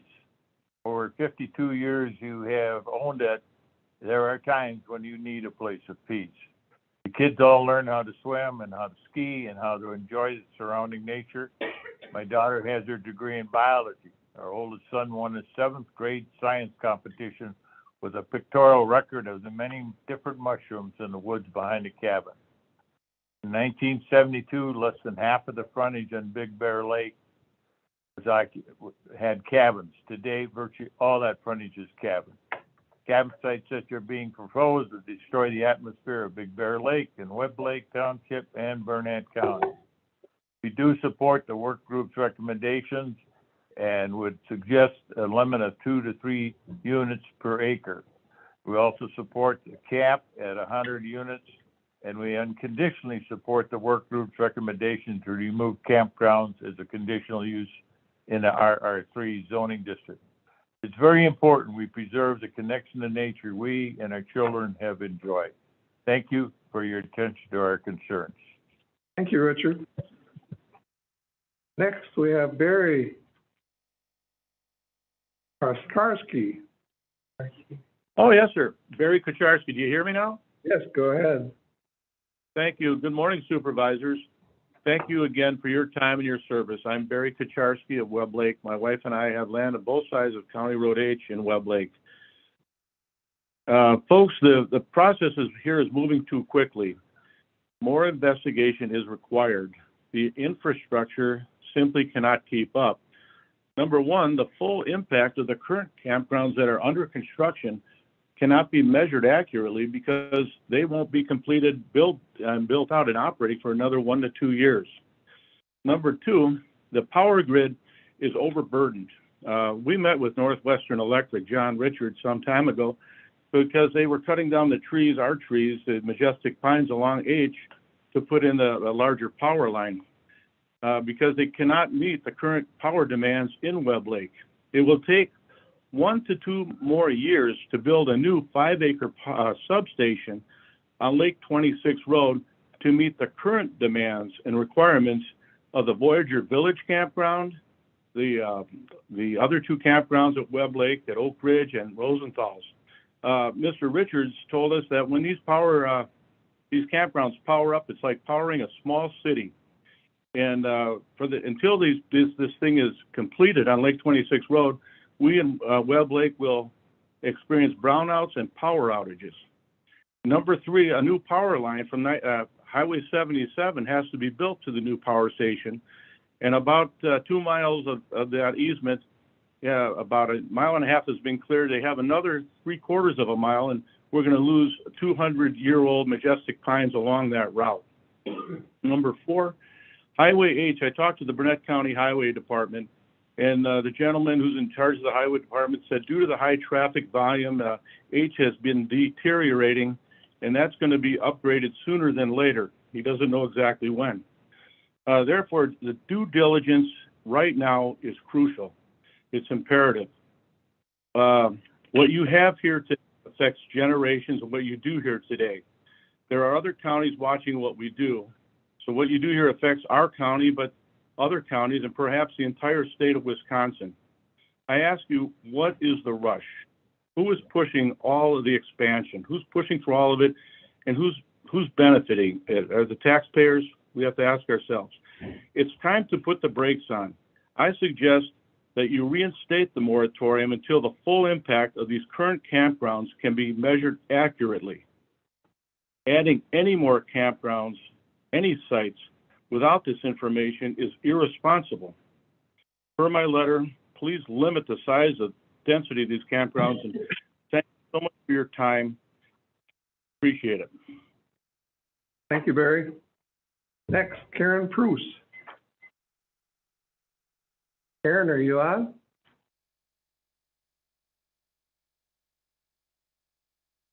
Can you hear me? Yes, go ahead. Okay, good. Good morning. My name is Corinne Preuss, 30717 Tabor Lake Drive in Danbury. Our family is grateful to have been able to share in the enjoyment of and the caring for this beautiful area alongside the residents of Burnett County.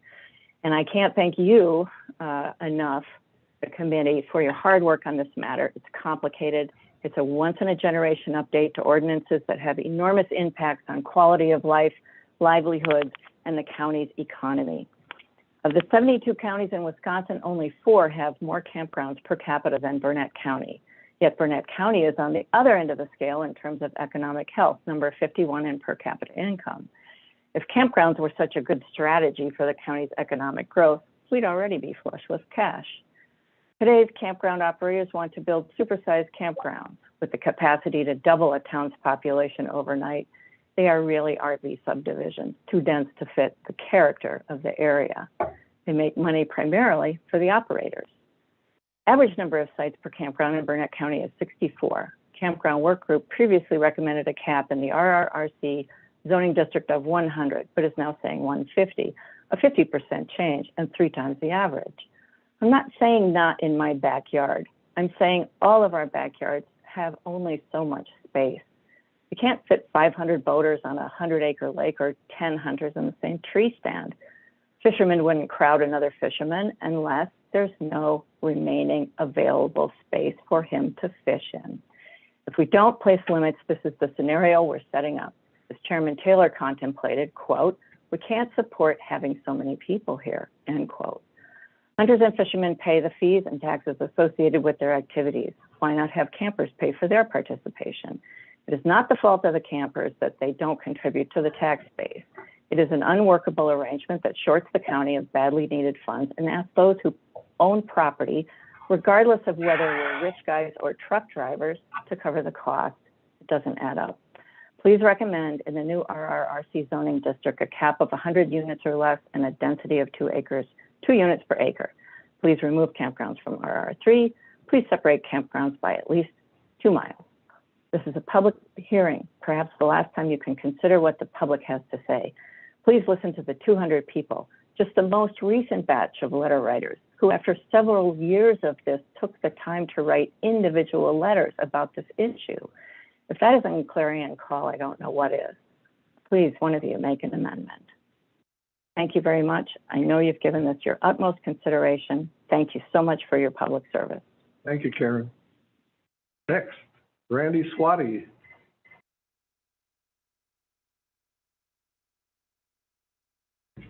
Good morning. Thank you. Randy Swati. I'm the lucky in-law of a family who's owned property on Hayden Lake Road for over 60 years.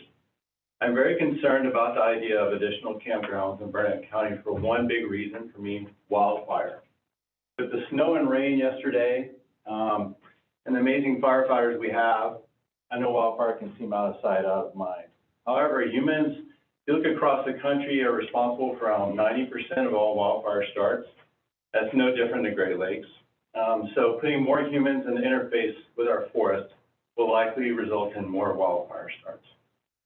If you go to wildfirerisk.org or other government websites, you can see that Burnett County has, in general, really high wildfire risk, among the highest in Wisconsin. So if a wildfire starts, and we get more starts, there's going to be more stressors on our fire suppression community. Walking around our land, we see tons of downed oak trees, tons of litter. It is really easy to imagine a catastrophic wildfire starting there. With that, I hope this presents maybe a new perspective on this issue and that you will take the most conservative actions possible regarding campground expansions in Bryant County. Thank you. Thank you, Randy. Next, Sarah Bixby.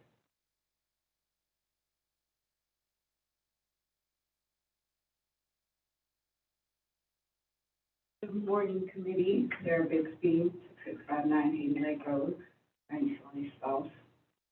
We've heard a lot of passion tweets and a lot of very regulated talk about this issue. It does seem like a perfect opportunity to make some great changes to what exists. That we can the laws. I 2 nights ago, on April 2nd, had the great good fortune to be down at the beach and saw the northern lights pulsing across the sky. And that was one of the many, many experiences that I've had. Our family has been on Love Lake for over 100 years. And so when I saw that dark sky event, I immediately started to research it and realized that 80% of the world doesn't experience dark skies. 90% of Europe and the United States doesn't experience dark skies. So this is a real golden nugget of being here.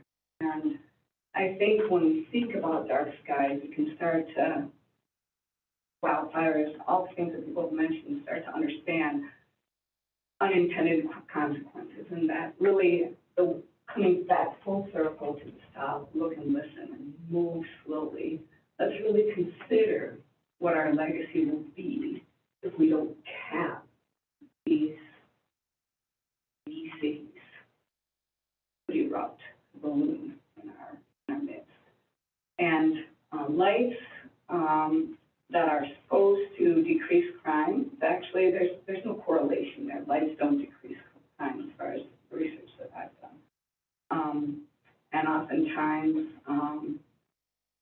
lights can add social, emotional stressors and everyone involved.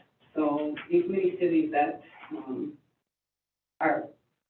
could pop up are something I highly encourage you to. Thank you. Thank you, Sarah. Steve Austin.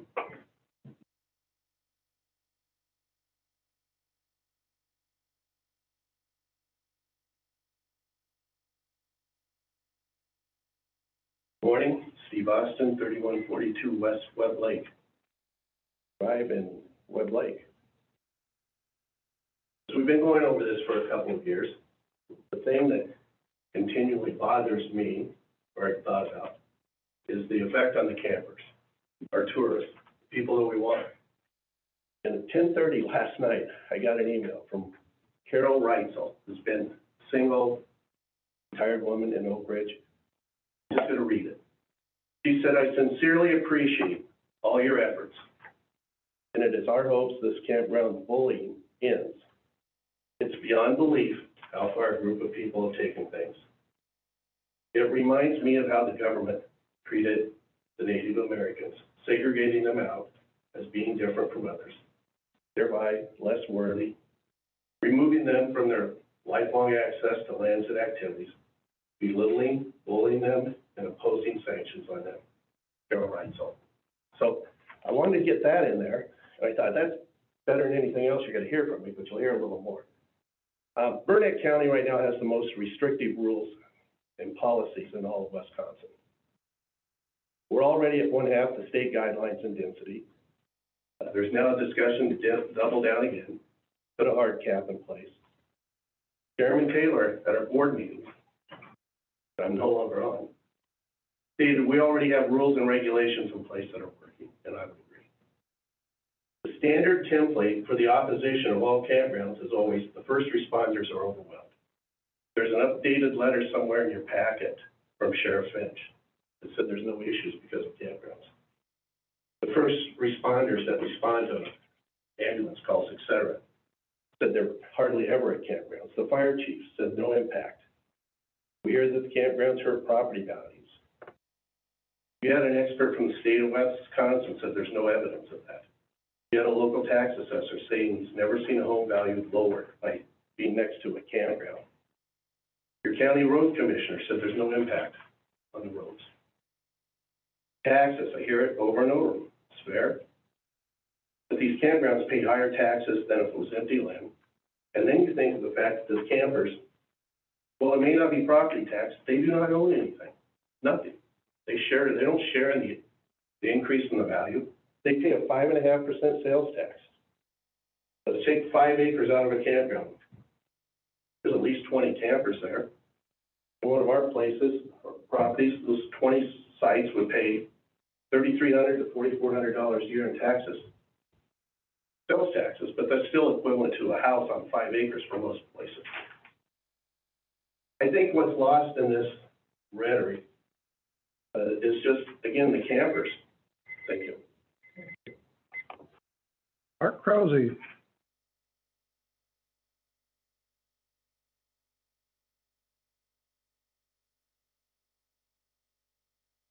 It's interesting where we are today.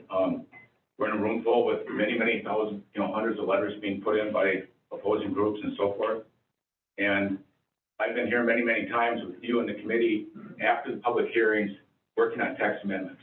It's very unusual that a text amendment like this is going to draw this much attention unless there's a lot of reason out there for it. And most of this reason has been generated by social media. All this information and things you're hearing are repeated. And you've seen it in all your letters that you get. We understand what they say, we see what they say, but many times they're exaggerated. Every campground is at its full capacity. Every site has 5 people in it. Every campground has 5 units in it. This is not the case. And this is not the case normally. They're using exaggerated numbers for these numbers that they're applying here. I'd like you to look at the same thing as said on everything else, is the individual home that's out there. All these people live in these individual homes. And I live in a home on the lake also. And there's more degradation on my lot from the work I do in my house and stuff on there than there is at any of these campground sites. When you look at it, they have boat lifts, you have docks, you move them in and out every year. There's degradation to the lakes and so forth all the time. So the degradation that's happening in these lakes and so forth is already existing and is present there right now. And I hope these people that are working to preserve Burnett County are looking at preserving all Burnett County, not just being against the campground. I see it both sides. We work many more issues with houses and so forth. We have a guy with a 100-foot lot. He wants an 80-foot house on. They get maximum. They try to get as much as they can. It's human nature. It's being done all the time. And, when you're pointing fingers at one group, specifically for what they're doing, for what they can do, or the maximum they're doing, it's being really segregated, like Steve stated in that letter, that they are pointing fingers at one specific party when 3 of them are really pointing back at themselves. They should be looking at what they're doing to the land themselves also, not just what this campground might be doing or whatever. I think the campground rules you have in place are very restrictive.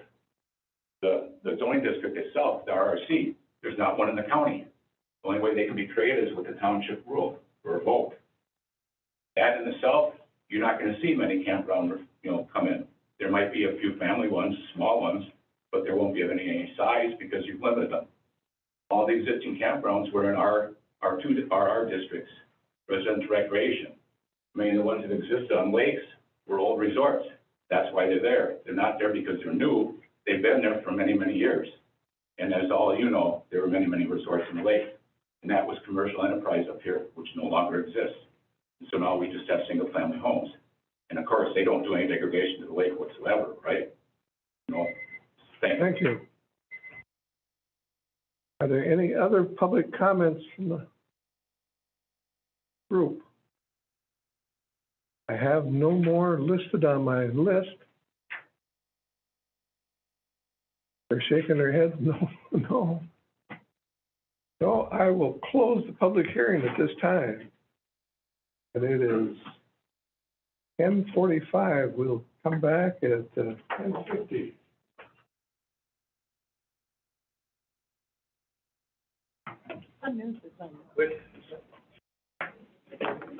Timer. I can't go. 5-minute break. Yeah, 5. Go fast. No, less than an hour.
Well,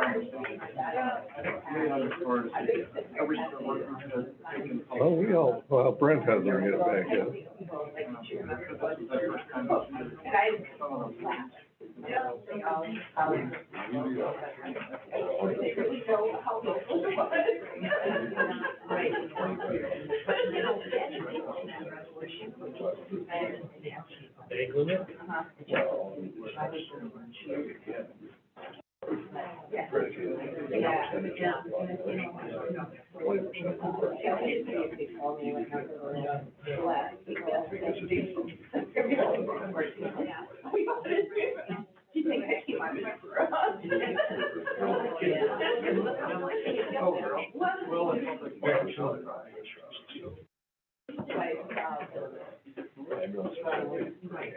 Well, Brent, hurry up, back here. No, I think He was on the toilet. Oh, was he? I don't know. People. Oh, there he is. Oh, there you go. Inequity. I know, But very little support for other infrastructure. That part is everybody harms on.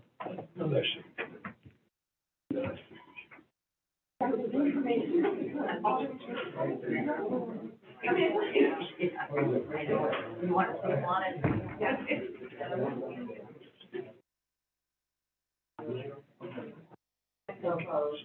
I have to.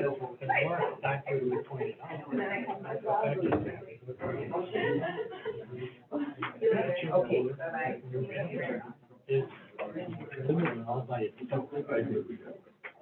Come back to order.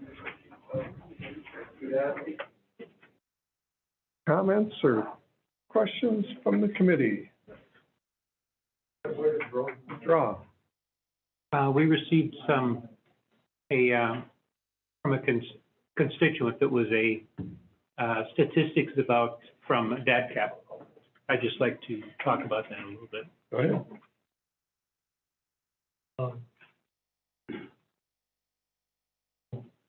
In the wrong spot here, I guess.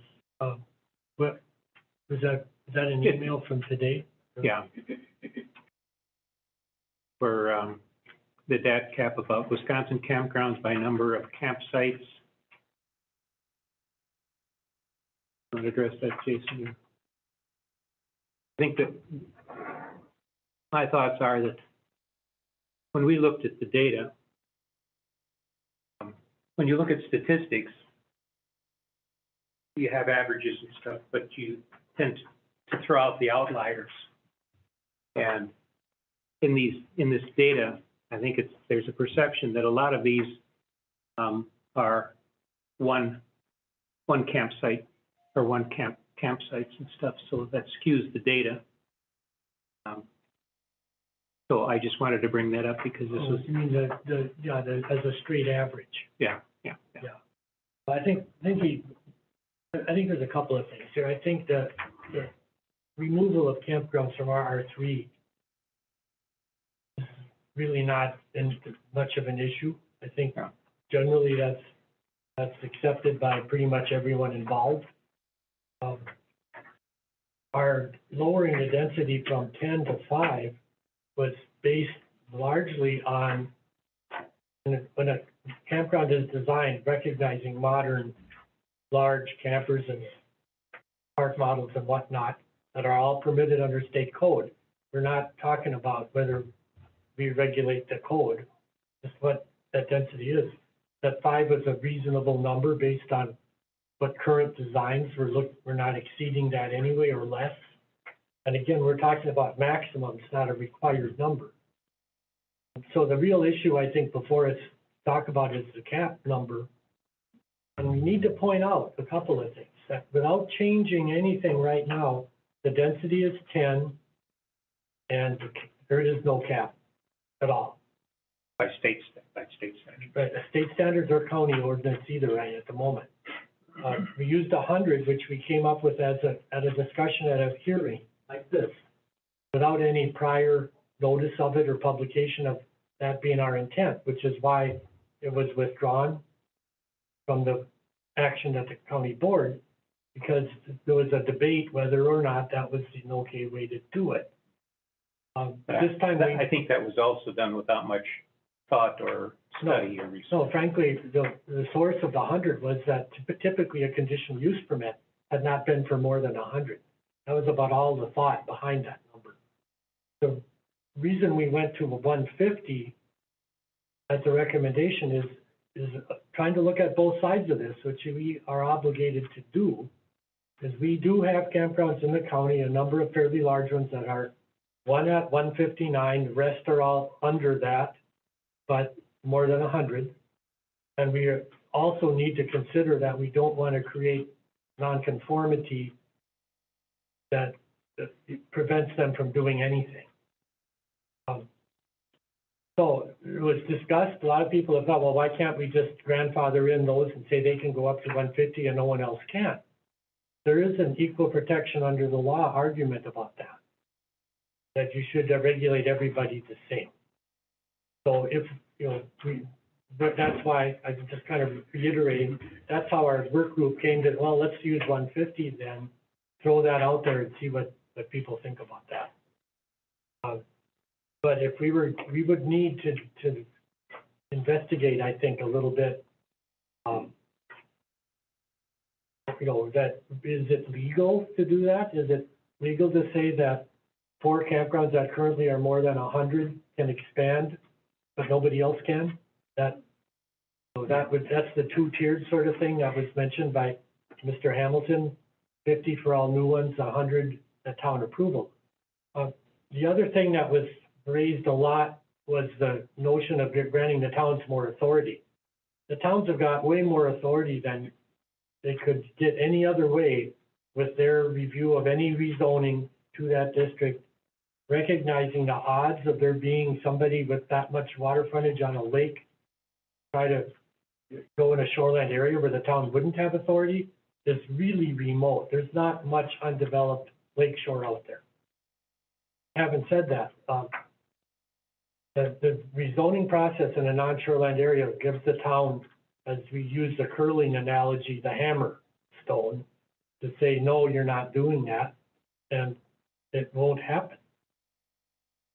Don Hamilton made a point that maybe the cap's high enough to because the certainty that someone would try to go for 150 no matter what. That's an interesting point. I can see that point. But at what point, I guess, do we have to say that the local elected officials, the county board members and the town board members will be able to look at these issues as they come up and whether or not that site is an appropriate site.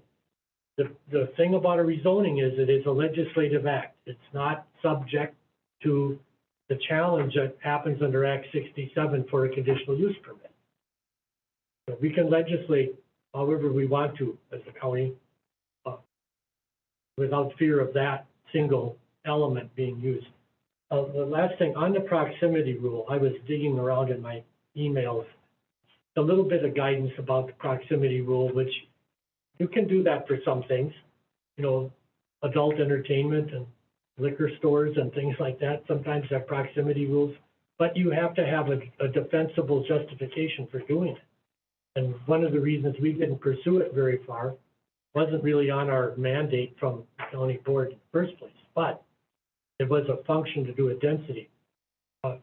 You have to have a defensible reason to do it. You don't want to pass a rule that you can't support, and if challenged would be overturned, I think. So, and the other guidance on that was that by reducing the number of zoning districts where campgrounds are allowed, you control density that way, proximity that way. We did that. We already did that. So that to me makes the proximity rule the proximity rule being necessary would imply that we would circumvent our own ordinance, or by we, I mean local government, would say, well, we can get around that old rule by rezoning everything. Comprehensive plan requirements are going to have effect on zoning changes because that is a zoning act that is required to be consistent with the comprehensive plan. The public has challenged rights to a change in conflict with the comprehensive plan. We know that. We know also that comprehensive plans are sometimes kind of vague and make everybody like them in their language. But we also are going to be revisiting our comprehensive plans in the next year or two. And I think the public process there can help fine tune that as well. So I'm just kind of rationalizing what we did and why we did it. I certainly don't have an objection to a lower cap, but I think it might be contested more likely than what we proposed. So, and we have talked with Corp Counsel about, if any amendments we might make to these proposals that we put out there, we would have to determine whether we need to republish and we have a second public hearing on them. So, and with that, I'll be quiet for a while. And I think when we looked at stuff, there might be a cap of 150, but we're not seeing that. As far as 5 units per acre, we're not seeing that, and those would be maximums. So that's just to put some kind of limit on stuff. But for the most part, my guess is, or suspicion is, that developers would be trying to look at their own campers in mind. You don't want to be, sandwiched in there so tight. So to say the 5 per acre, yeah, that is fairly dense, but I'm not sure that they would do that. And our experience is that they're not doing that. So. No, exactly right. And 5 per acre is what the more modern, expansions and whatnot we've done have been about at that level or less. So I think, in a way, it's a leveling of the playing field, whether the camping industry want to admit it or not. It's going to make everybody kind of the same, and somebody's not going to be doing 10 per acre and underselling their value to compete. Everybody is held to the same standard. And I think what we've tried to do is to come up with a set of reasonable standards, both for citizens and for developers, put in place. And they're not cast in stone. If we find that there is abuse or that it's not working, we can always come back and change them. But based on our studies and discussions and stuff, we're saying this seems to be a reasonable, fair set of guidelines, set of standards. One question that I have, and I don't know that it's been addressed very well, is at what point do we cut out even the possibility of putting together a campsite as far as cost? Acres, units per acre, where is the cutoff? And I had not heard, there's a finger pointed at that now and then, but I've not really heard a lot about that. And that's, if we stop in the new zoning area, if we don't have any new campsites proposed or planned, what that isn't helping the county out either. I think that's, kind of the point to a certain extent is, at what point are there enough, right? Or at what point is there a demand? Was the demand a certain, well, a couple of things historically happened, okay? The changes of the debt cap rule in 2016 that changed the 4 months of occupancy to 8 months, so that allegedly for the point that the campers wouldn't become permanent residents, they could be there up to 8 months a year. Accompanying rules that allowed park models to be placed with the tongue and wheels removed and skirted and left there semi-permanently. All of that changed the character of campgrounds from what they once were to what they have become, right? That generated a real surge of demand, I think, and the pandemic, in fact, probably has to be counted on too, because people wanted to get away and go somewhere but couldn't leave the country, right? couldn't do anything else. So maybe there is a big demand that is not gonna be sustained, you know, we don't know that, we're speculating. We may be, you know, the argument may be that, okay, we've got quite a lot of campsites in the county now. If nobody convinces a town to approve another one, is that gonna hurt anything, really? Maybe not. But the point of it is that those mechanisms are in place. Right now, things are a lot different than they were before our previous amendment cycle. And all we were doing with this one, most of those things already have been adopted by the board. All we're talking about really is a cap, lowering the density and striking RR3 out, which is something that nobody really seems to object to anyway. So the cap, the density, a little bit of debate on that, a lot of debate on how the cap should be. That's what I see. And to address what I think might be your question, Jim, is that it's really up to the developer. You know, if we get so many campgrounds that there's no more demand, there won't be any more development, or if they do develop, they'll fail. And if they need to raise their prices for each site, then they'll do that just so that they can make a profit. So, I mean, we live in a capitalist society. Part of that is that it ends up being self-regulating. I think we're just creating a set of standards on what we feel is acceptable to us. Well, and then the developers need to figure out what works for them. We felt we needed to reassert local authority against allegations that we could not deny a conditional use permit. We heard attorneys pushing that argument too, that you can't say no to this, whether you like it or not. Even if you think it's a bad idea and you have sound reasons for health, safety, and welfare of the public, you can't say no. By changing it to a legislative act before we even consider it, we could pull back. That was the biggest thing we did, frankly. The rest of it is how we go about it if someone applies for a permit to do it, really.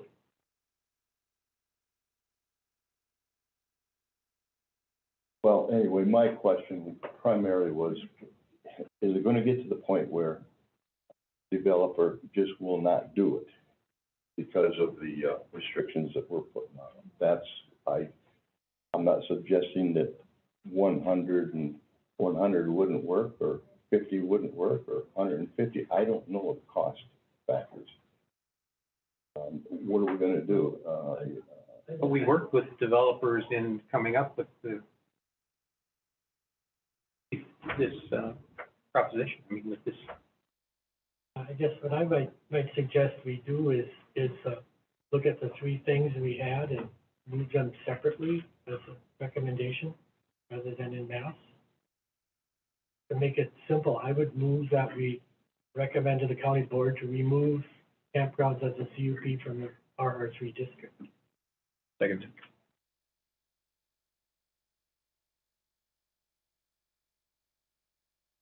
Got one other question to Jason. In F1 or A2, it's within 1,000 feet. They're going to try and do a zoning change. Calum does not have veto problem. Correct. Right? Correct. And those are the 25 unit limited to temporary camping or in conjunction with an already permitted or conditional use anyway, which no one really has objected to those types of campgrounds. We haven't, it's not the full boat 150 type of thing. But they can still request a CUP. For up to 25, yes. Up to 25. Yep.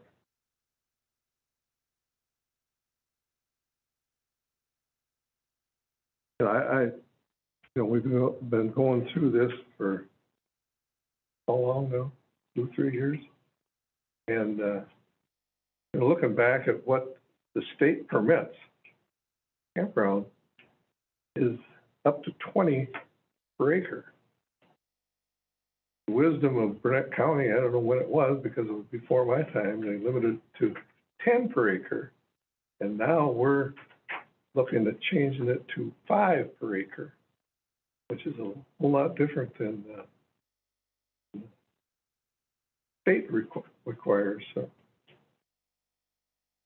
And also, when people in the towns have come up with these figures of, you know, there's no more than 50 per sites per campground, you know, I also sat on the Natural Resources Board, which approved a campground in the town of Roosevelt for one cabin, one permit. So that's all taken into the averages at one. Plus, there are other family campgrounds that are not open to the public, but family campgrounds that are less. So those are all figured into the low end of the spectrum. So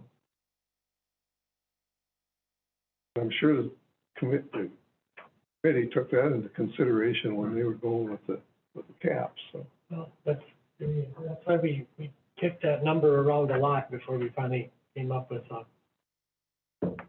maximum number we thought could be capped.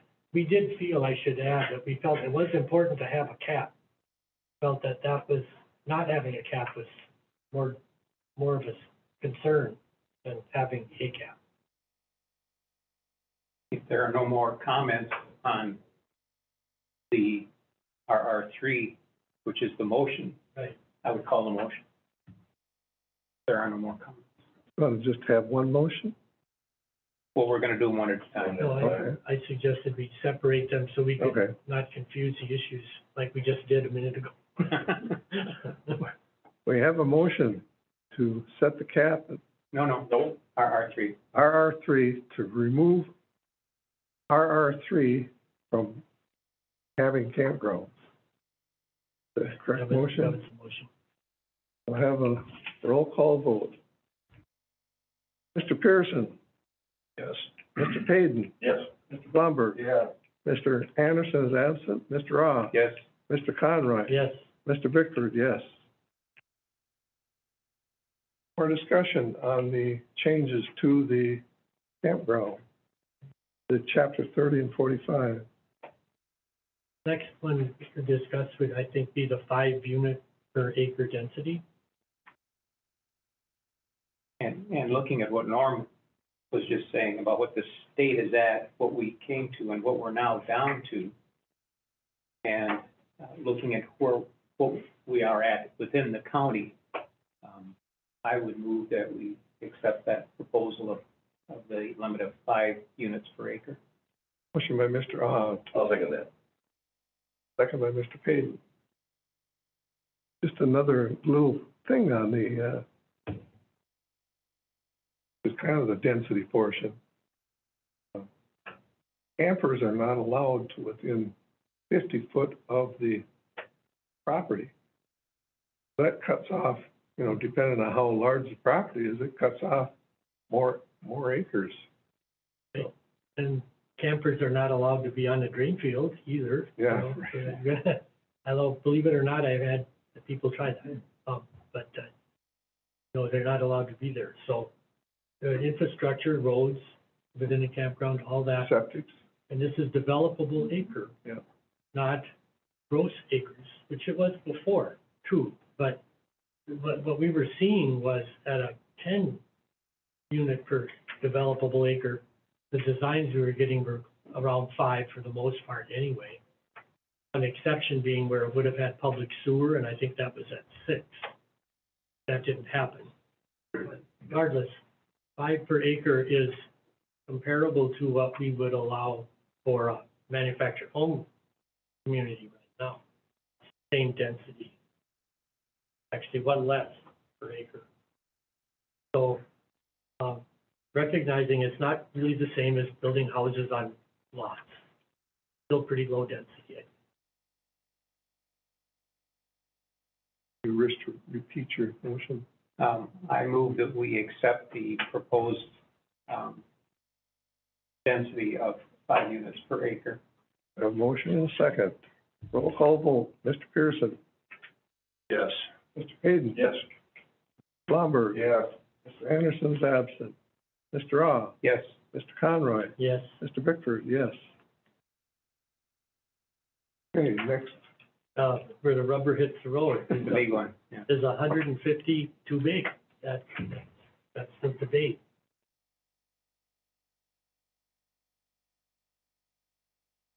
I could go either way on this one, so I'm not gonna lead. Well, why could we not go with 100? Only reason we were concerned about that is because of the several half dozen or so large campgrounds that are already over that number. They would be non-conforming then and could not expand even if they rezoned. The argument, I'm gonna be a debater, right? I can argue either side. The argument for allowing 150 somehow for some is that if they're at 135 or 140 or some such number and have a few more potential sites, is that not maybe a better place for those sites than another new 50-unit campground somewhere else, right? On the other hand, there's a definite concern by the public of really, really large campgrounds out there, 300, 400 sites, and absolutely that's a concern that I think we have to address. So what is that number? I could argue in defense of 100. If there was a safe way to say that any existing campground over 100 could go to 150, but nobody else can, and that wouldn't be a conflict of equal protection under the law, I'd do it, but I'm worried about that. Can't be a condition, as a condition of approving it would be if you've got a campground in excess of 100. I've seen the state legislature do stuff like this all the time to make exemptions for properties on a certain lake in the law, but I don't think we're allowed to do that at a county. So that's my point. Has Corp Council been consulted about this? Corp Council told me this morning if we was gonna make an amendment, it'd have to go back to another public hearing. We're gonna drop that. I think we would have to formulate an amendment, and then if that single purpose of that one amendment that isn't what we published and recommended would need to be evaluated. But I mean, that's my point. Why we stopped at 150 is we wrestled this around for a better part of 2 hours one day, and we could not come up with. And I have raised this issue with Pindell about equal protection under the law argument. It would require some research on his part to see if there's any escape of that. Because that's what you have is you allow the fours to go to 150. Then somebody else wants to build a new campground somewhere, and we say, no, you can't exceed 100. Even if you're 10 miles away, because is that a precedent or not? That's the unknown that I'm struggling with here, and we did before. So maybe the reasonable course of action would be to stick with the 150, get this in place, and then revisit this if needed in the future? Good, I guess. That would be a thought. We could look at if it's possible to set what I'm getting at though is it fair to set a different standard for expansion of existing and new? That's the equal protection under the law requirement, right? It cuts both ways. It has to do, the same argument was raised on shoreline zoning setbacks, right? Or buffer zone requirements and all that. Could it apply to exempt a certain population and not the other? And back in the day, we came to the conclusion that no, you have to treat everybody the same to the extent you can. I think I've been about as vocal about wanting to restrict the numbers as anybody, but seeing in all the changes that have been made now, we went to 150 and the density of 5, it would be very likely that in every case, even next to a lake, that a portion of the RV park would be outside of the 1,000 feet. You need at least 40 acres to get your 150 on. So then I would assume that the township would have some voice in that portion that's outside the 1,000-foot shoreline, which is basically the crux of what we wanted to do in the first place, was to give people an opportunity to voice their opinion on whether they want campgrounds or not, which would be the RRC. So in that regard, I would make a motion that we approve the 150, along with all the other stuff that we've done, as being considerably more restrictive than anything that we've done to this point, and see what sticks to the wall. I'll second. We have a motion by Mr.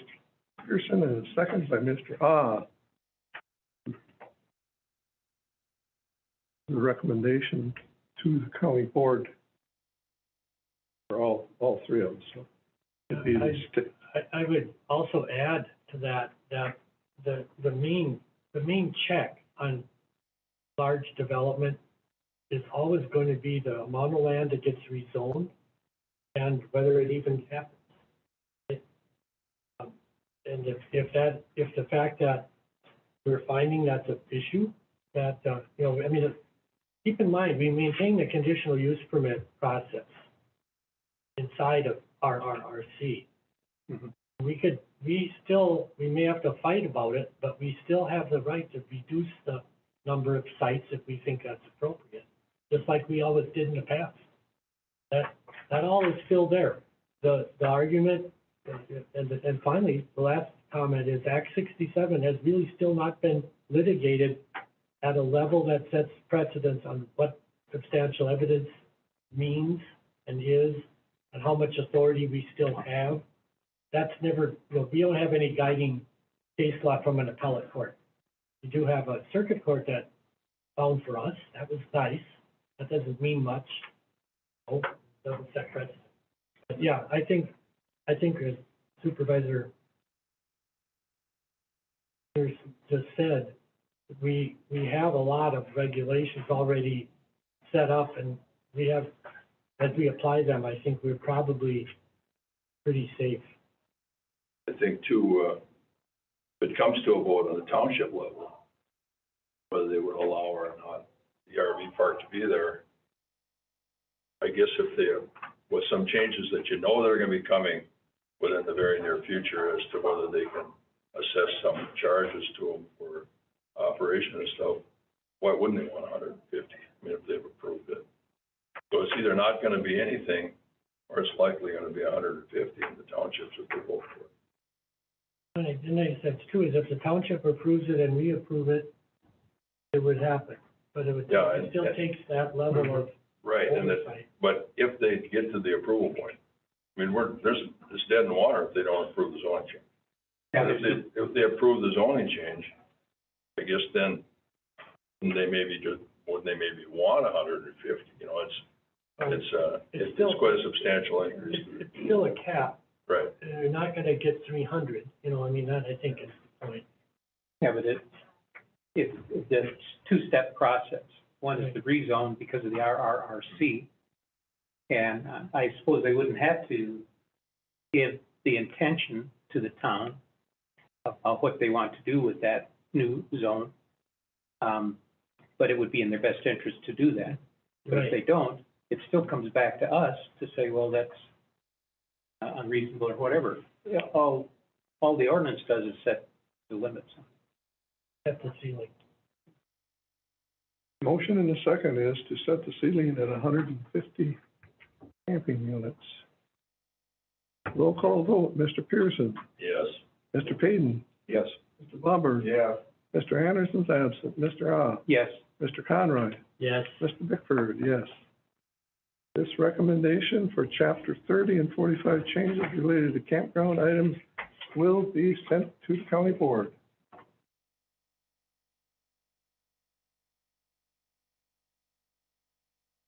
Next, Land Services Zoning Property Information Division Report.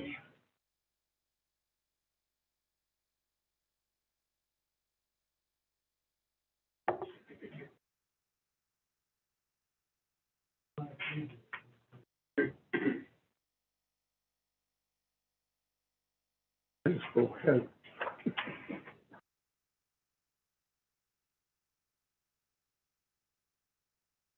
I don't even know what page it is in your packet. Something probably Page one, One, 480. for land services. 480. 480. 480, yep. so you see the Land Services Department report is in there. We had some corner sheets submitted along the county line by Washburn County. Some miscellaneous items I have in there, so we are returning $347,000 to the general fund for 2021 budget. A lot of that was revenue is a lot higher than expected. Some expenses were under what we anticipated for 2021, so. The budget report is in there for 2022. There's nothing out of the ordinary right now. Revenue is still high. Amazing with the prices of lumber and contractor shortages, but people are still pulling permits like crazy, so. People are scaling back a little bit on what they're building maybe, but. Yeah. I mean, interest rates are going up, so I don't know if we're gonna see things slow down here. But I would assume they're, you know, the people already have the money borrowed that are building stuff, so it might be 6 months or a year I don't lag, see so, it slowing down very much. yeah. It could flatten a little bit, but Yeah. there's still an awful lot of pent-up demand out there. Yep. I put some other, interesting little stats in there. I'll say it, I pulled 192 signs last year out of the road right-of-ways. Those are your various signs of lawn, mowing or, boat storage.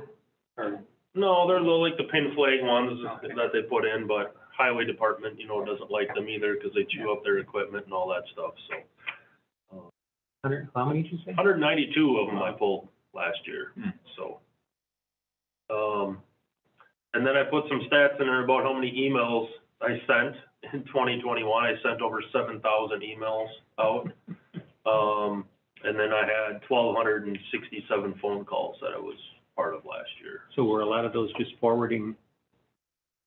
Emails? Yeah. Some of them could be forwarding. Yep.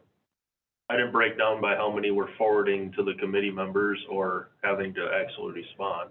But those are ones I had actually to look at and determine what to do with it, so.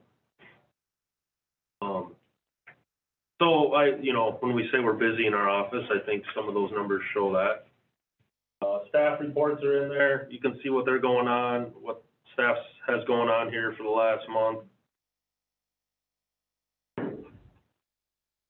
Let's see, budget, yeah, there's nothing outstanding in the budget there. Website statistics. Again, about that 300 users per day on the weekdays, about 100 per users per day on the weekends. I put in there what countries. Got some Belarus, 2 people, which I thought was a little interesting. Last month. Permit numbers are in there as well. 10 new dwellings already this year. Is that more than usual? You always ask me that, and I never know that number. I don't know. I think that. Well, I know 91 is more than usual, so. Yeah. I mean, I think that would be higher because normally we're not running 10% of our permits on dwellings, so. No.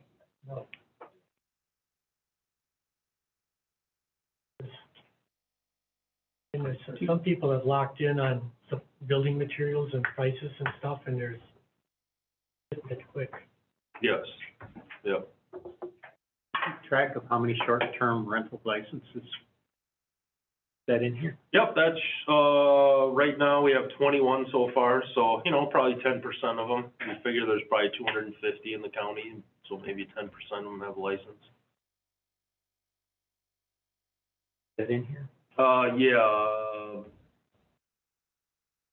What pages in your packet, but it's underneath all the permit numbers there on that one report. STRs, short-term rentals, kind of under where land use 91 is.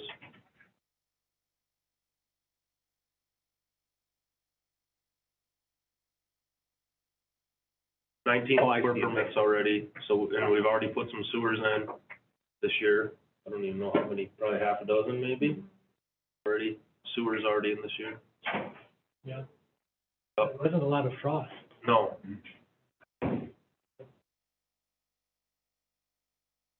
So busy is what I'd wrap it up by. The numbers last year were approaching the pre-bubble popping numbers. You might actually reach them. Things didn't slow down, like material costs. Yeah. That was, Heidi, I'll warn you in advance, that was 2 laps a day inspecting septics, one by noon and then one by end of the day. I drive the perimeter of Burnett County twice. Yeah.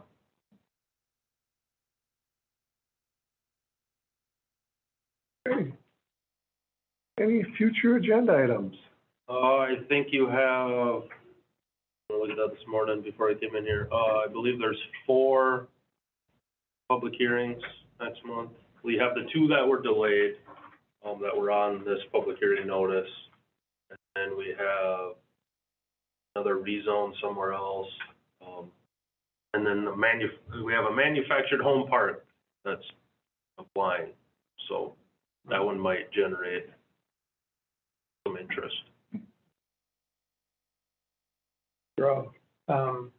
I think some of the, I don't know how many, but some of the towns, I know my town has redone their comprehensive plan. What's the plan for the county? When are we gonna look at that? Do you have any idea?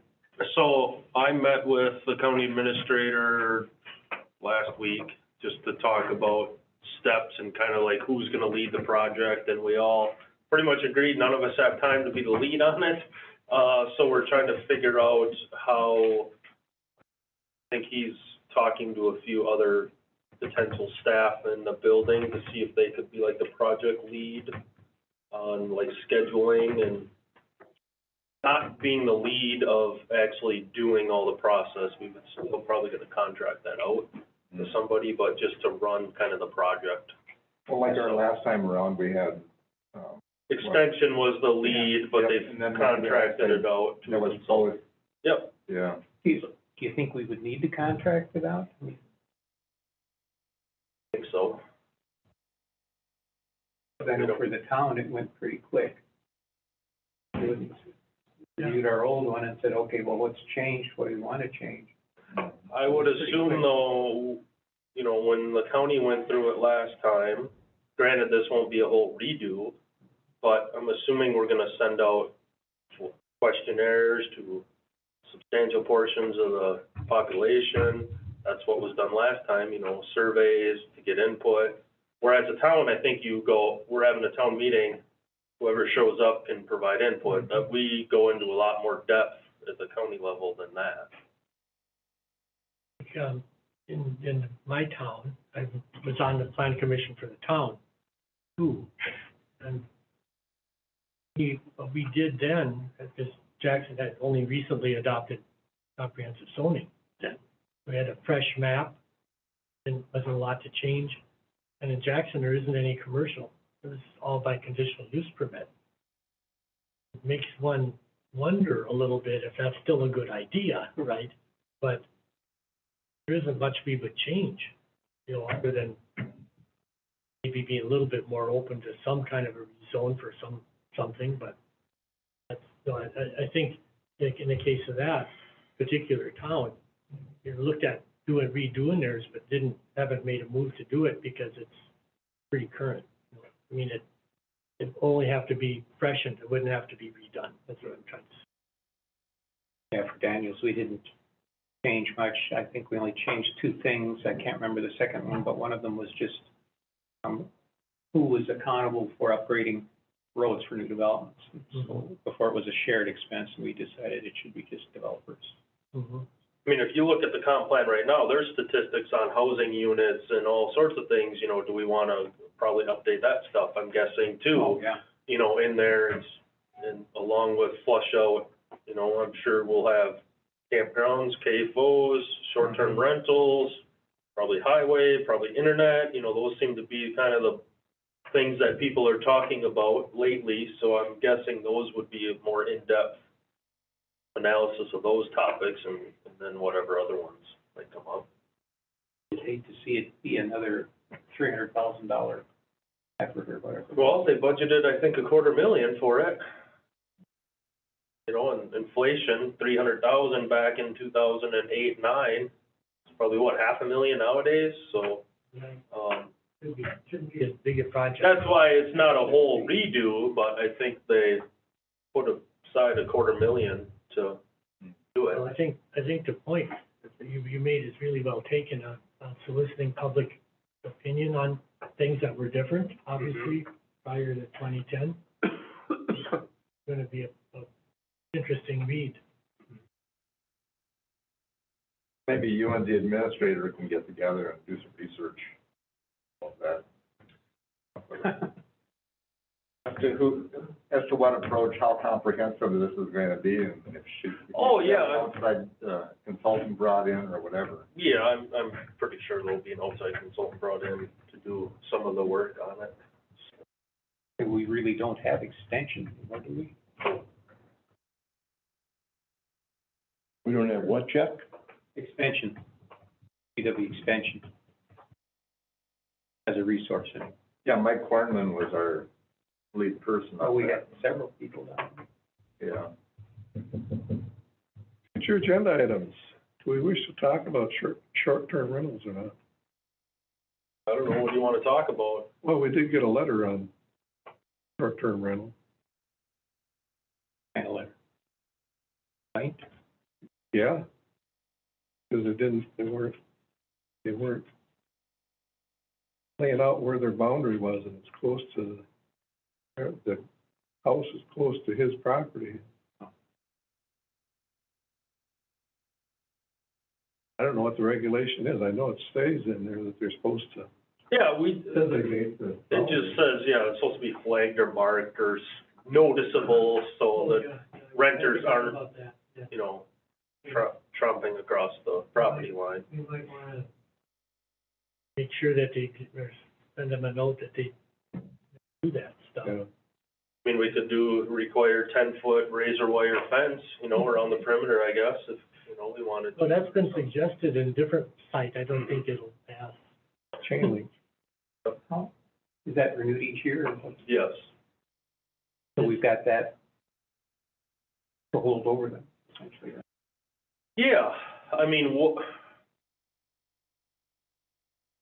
would we do if they were complaining? I would try to talk to the owner of the short-term rental and say, hey, what can you do to? But if they don't comply with anything, or they're either unresponsive or, Yeah. We can just say, okay, you're not getting a license. Yeah.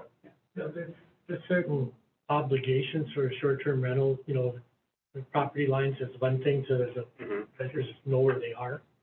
You know, that they don't overload it to the capacity of the pouch to accept the load, that kind of thing. That seems to be the biggest problem right now, so. That was the history of those, you know. Lake home on North Sand, Sleeps 15, it's got a 3-bedroom septic system. Was that person issued a short-term rental then? But yeah, I think it was somebody who got a license, and then the question of email was hadn't marked the property line, right? Yeah. Yeah. So, and that was a concern, but it's, you know, we're not wanting the applicant to survey their property, you know, every time they're trying to get a short-term rental license. The hope is put some flags up or, you know, or. just show the boundaries so that. Exactly. That the neighbor is not gonna be wondering who that person wandering in their backyard is. Mm-hmm. Right? And with anything, you have some managers that manage really well and some that don't, and, you know.